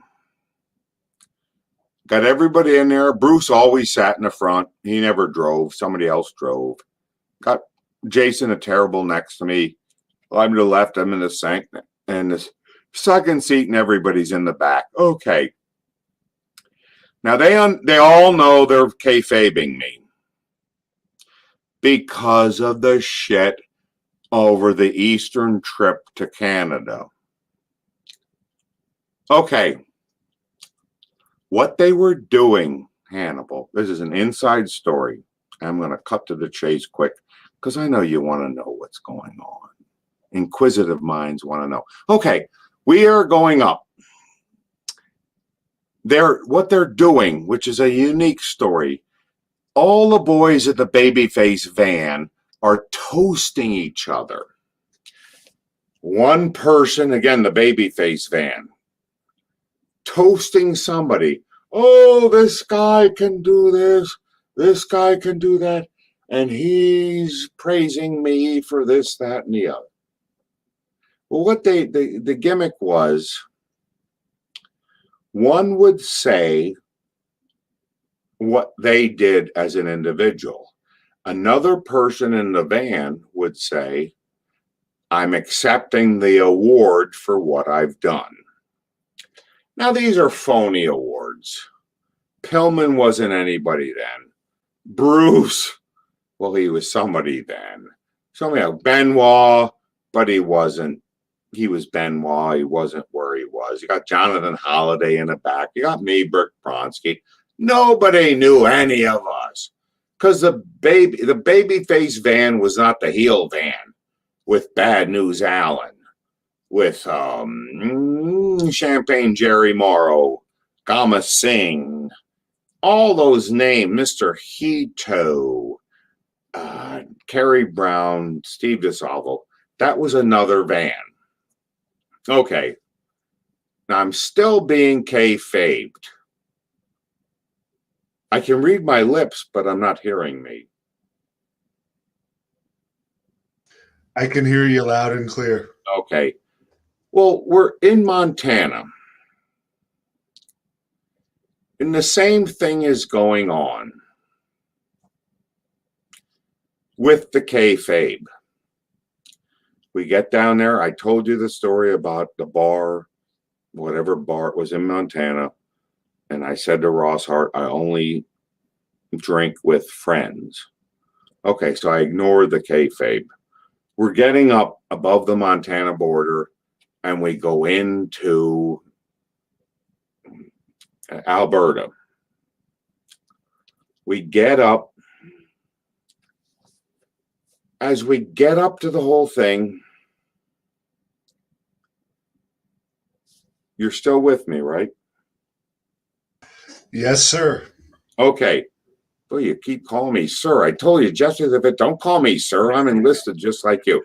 Okay, I got you laughing. Okay, here's the end of the Yeah. story. Your daughter is also here. She wants to know about the marriage talk, but we won't get into that. I won't distract you anymore. My daughter's being intrusive right now and interloping. She needs to shut her mouth and get off this interview until later. She can date you later. You're closer to her age than mine. I approve of the marriage.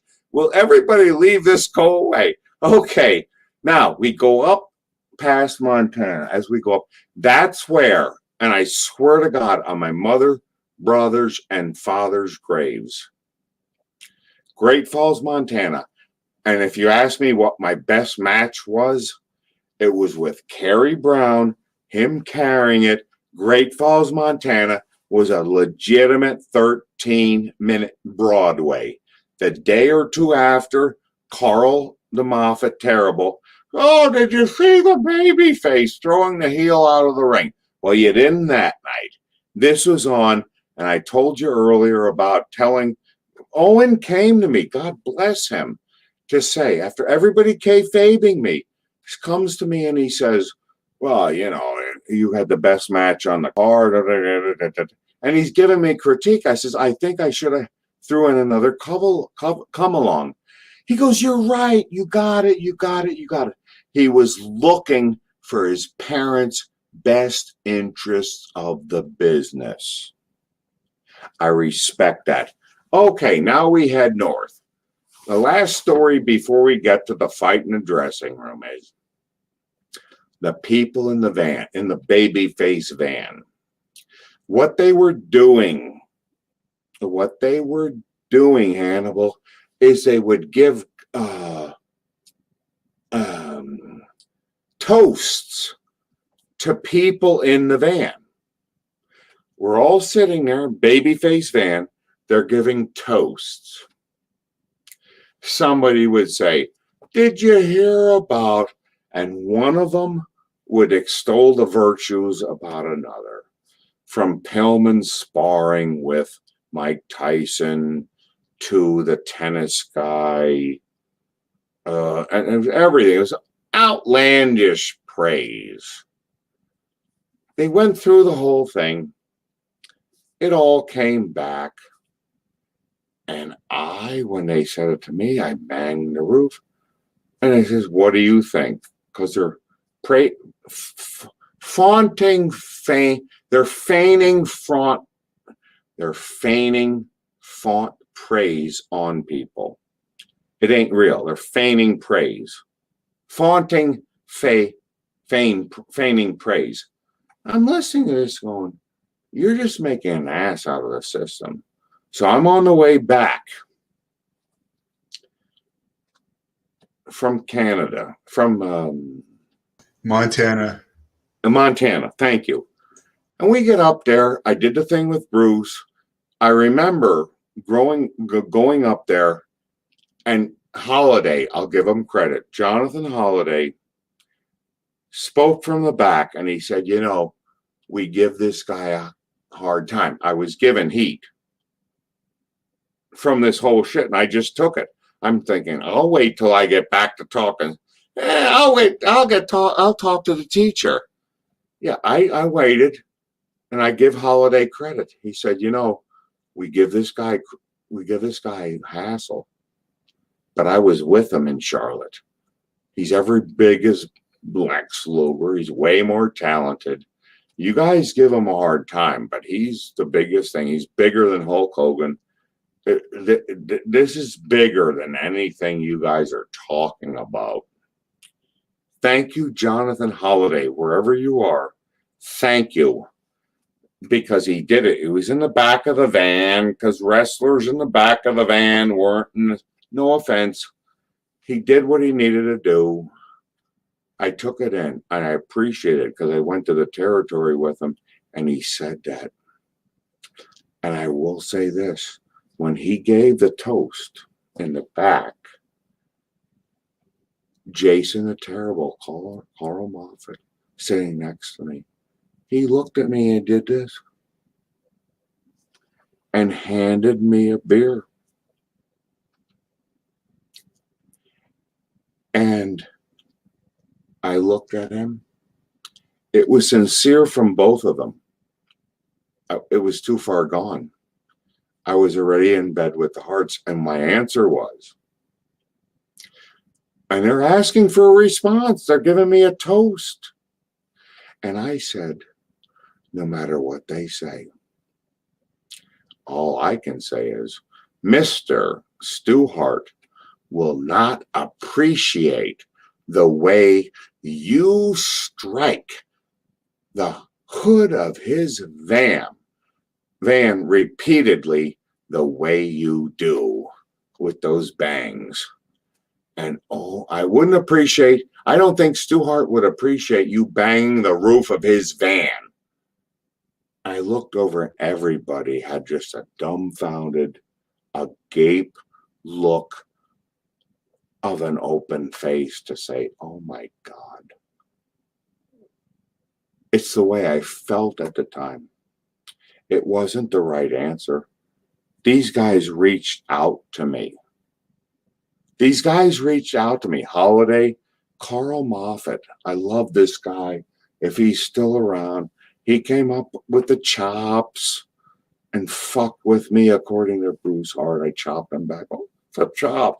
And then it went away. That I respect to everything that happened. But by the time we got back to the territory, and I could have, from Bruce Hart's, Stu Hart, Ross Hart's, that blue shit, that brass ale, that damn beer, and this over here and everything. I'll tell you what, they made every effort, from Bruce Moffat to the Labatt's Blue to Ross Hart saying, have a beer, I only drink with friends. They made every effort, but I was already stuck in the mud. And then I can end with the rest of the story. Please tell me, and then I can move on, because we can do a part 2, Hannibal, but that's where we are right now. I think we'll have to get the rest of your career in a part 2, but do you want to tell the actual incident with Pillman to not leave the fans hanging? Yeah, I won't do that because that's not fair. Here's what happened. We come, I don't want to stand, everything's out of sequence here. Look, and this is the part I wanted to get by. It's a long build-up. There's a long more. Thank you for the part 2. You are the best, Hannibal. I really appreciate that and what you're doing. Here's what happened. We get back from the Montana thing. Another great shot that makes me look like shit. Okay, we get back. We go in. I'm living with Dynamite Smith. I got the training with the Dynamite Kid. The both of them are in cahoots. They're cousins. Hannibal, I've never struck a person first in my life.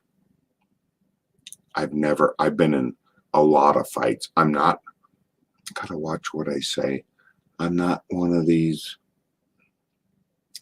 I worked as a bouncer when I was 18, wasn't old enough to be 21 to be in there. I haven't been knocked out by beer bottles, wine bottles, or whatever. I slapped by Tillman. I slapped him in the face. I didn't punch him. It's the first time I instigated a fight. Let's go back to that. We're in Calgary. I could carry myself. I'm not extolling myself as a tough guy or anything. I'm not. That's not for other people to decide. Damn it, you froze again. Yeah, I got there. Can you hear me now? Yeah, we could hear you, but you freeze in the funniest poses. I got our technology coming, Hannibal. Okay. Now, while we're off camera, you're Devin Nicholson. Are you any related to Jack Nicholson? But Oh, we're on. We're still live, by we're the still way. on. Okay. It's just you're frozen, and We can do a part 2, but I'm going to tell you right now.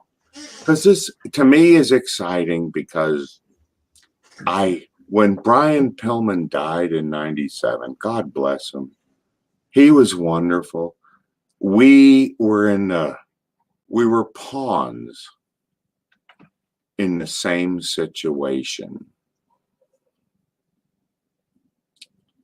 Can you still hear us? I can still hear you perfectly. It's just your picture's frozen, and I understand the pawn. At least it looks better than the picture before.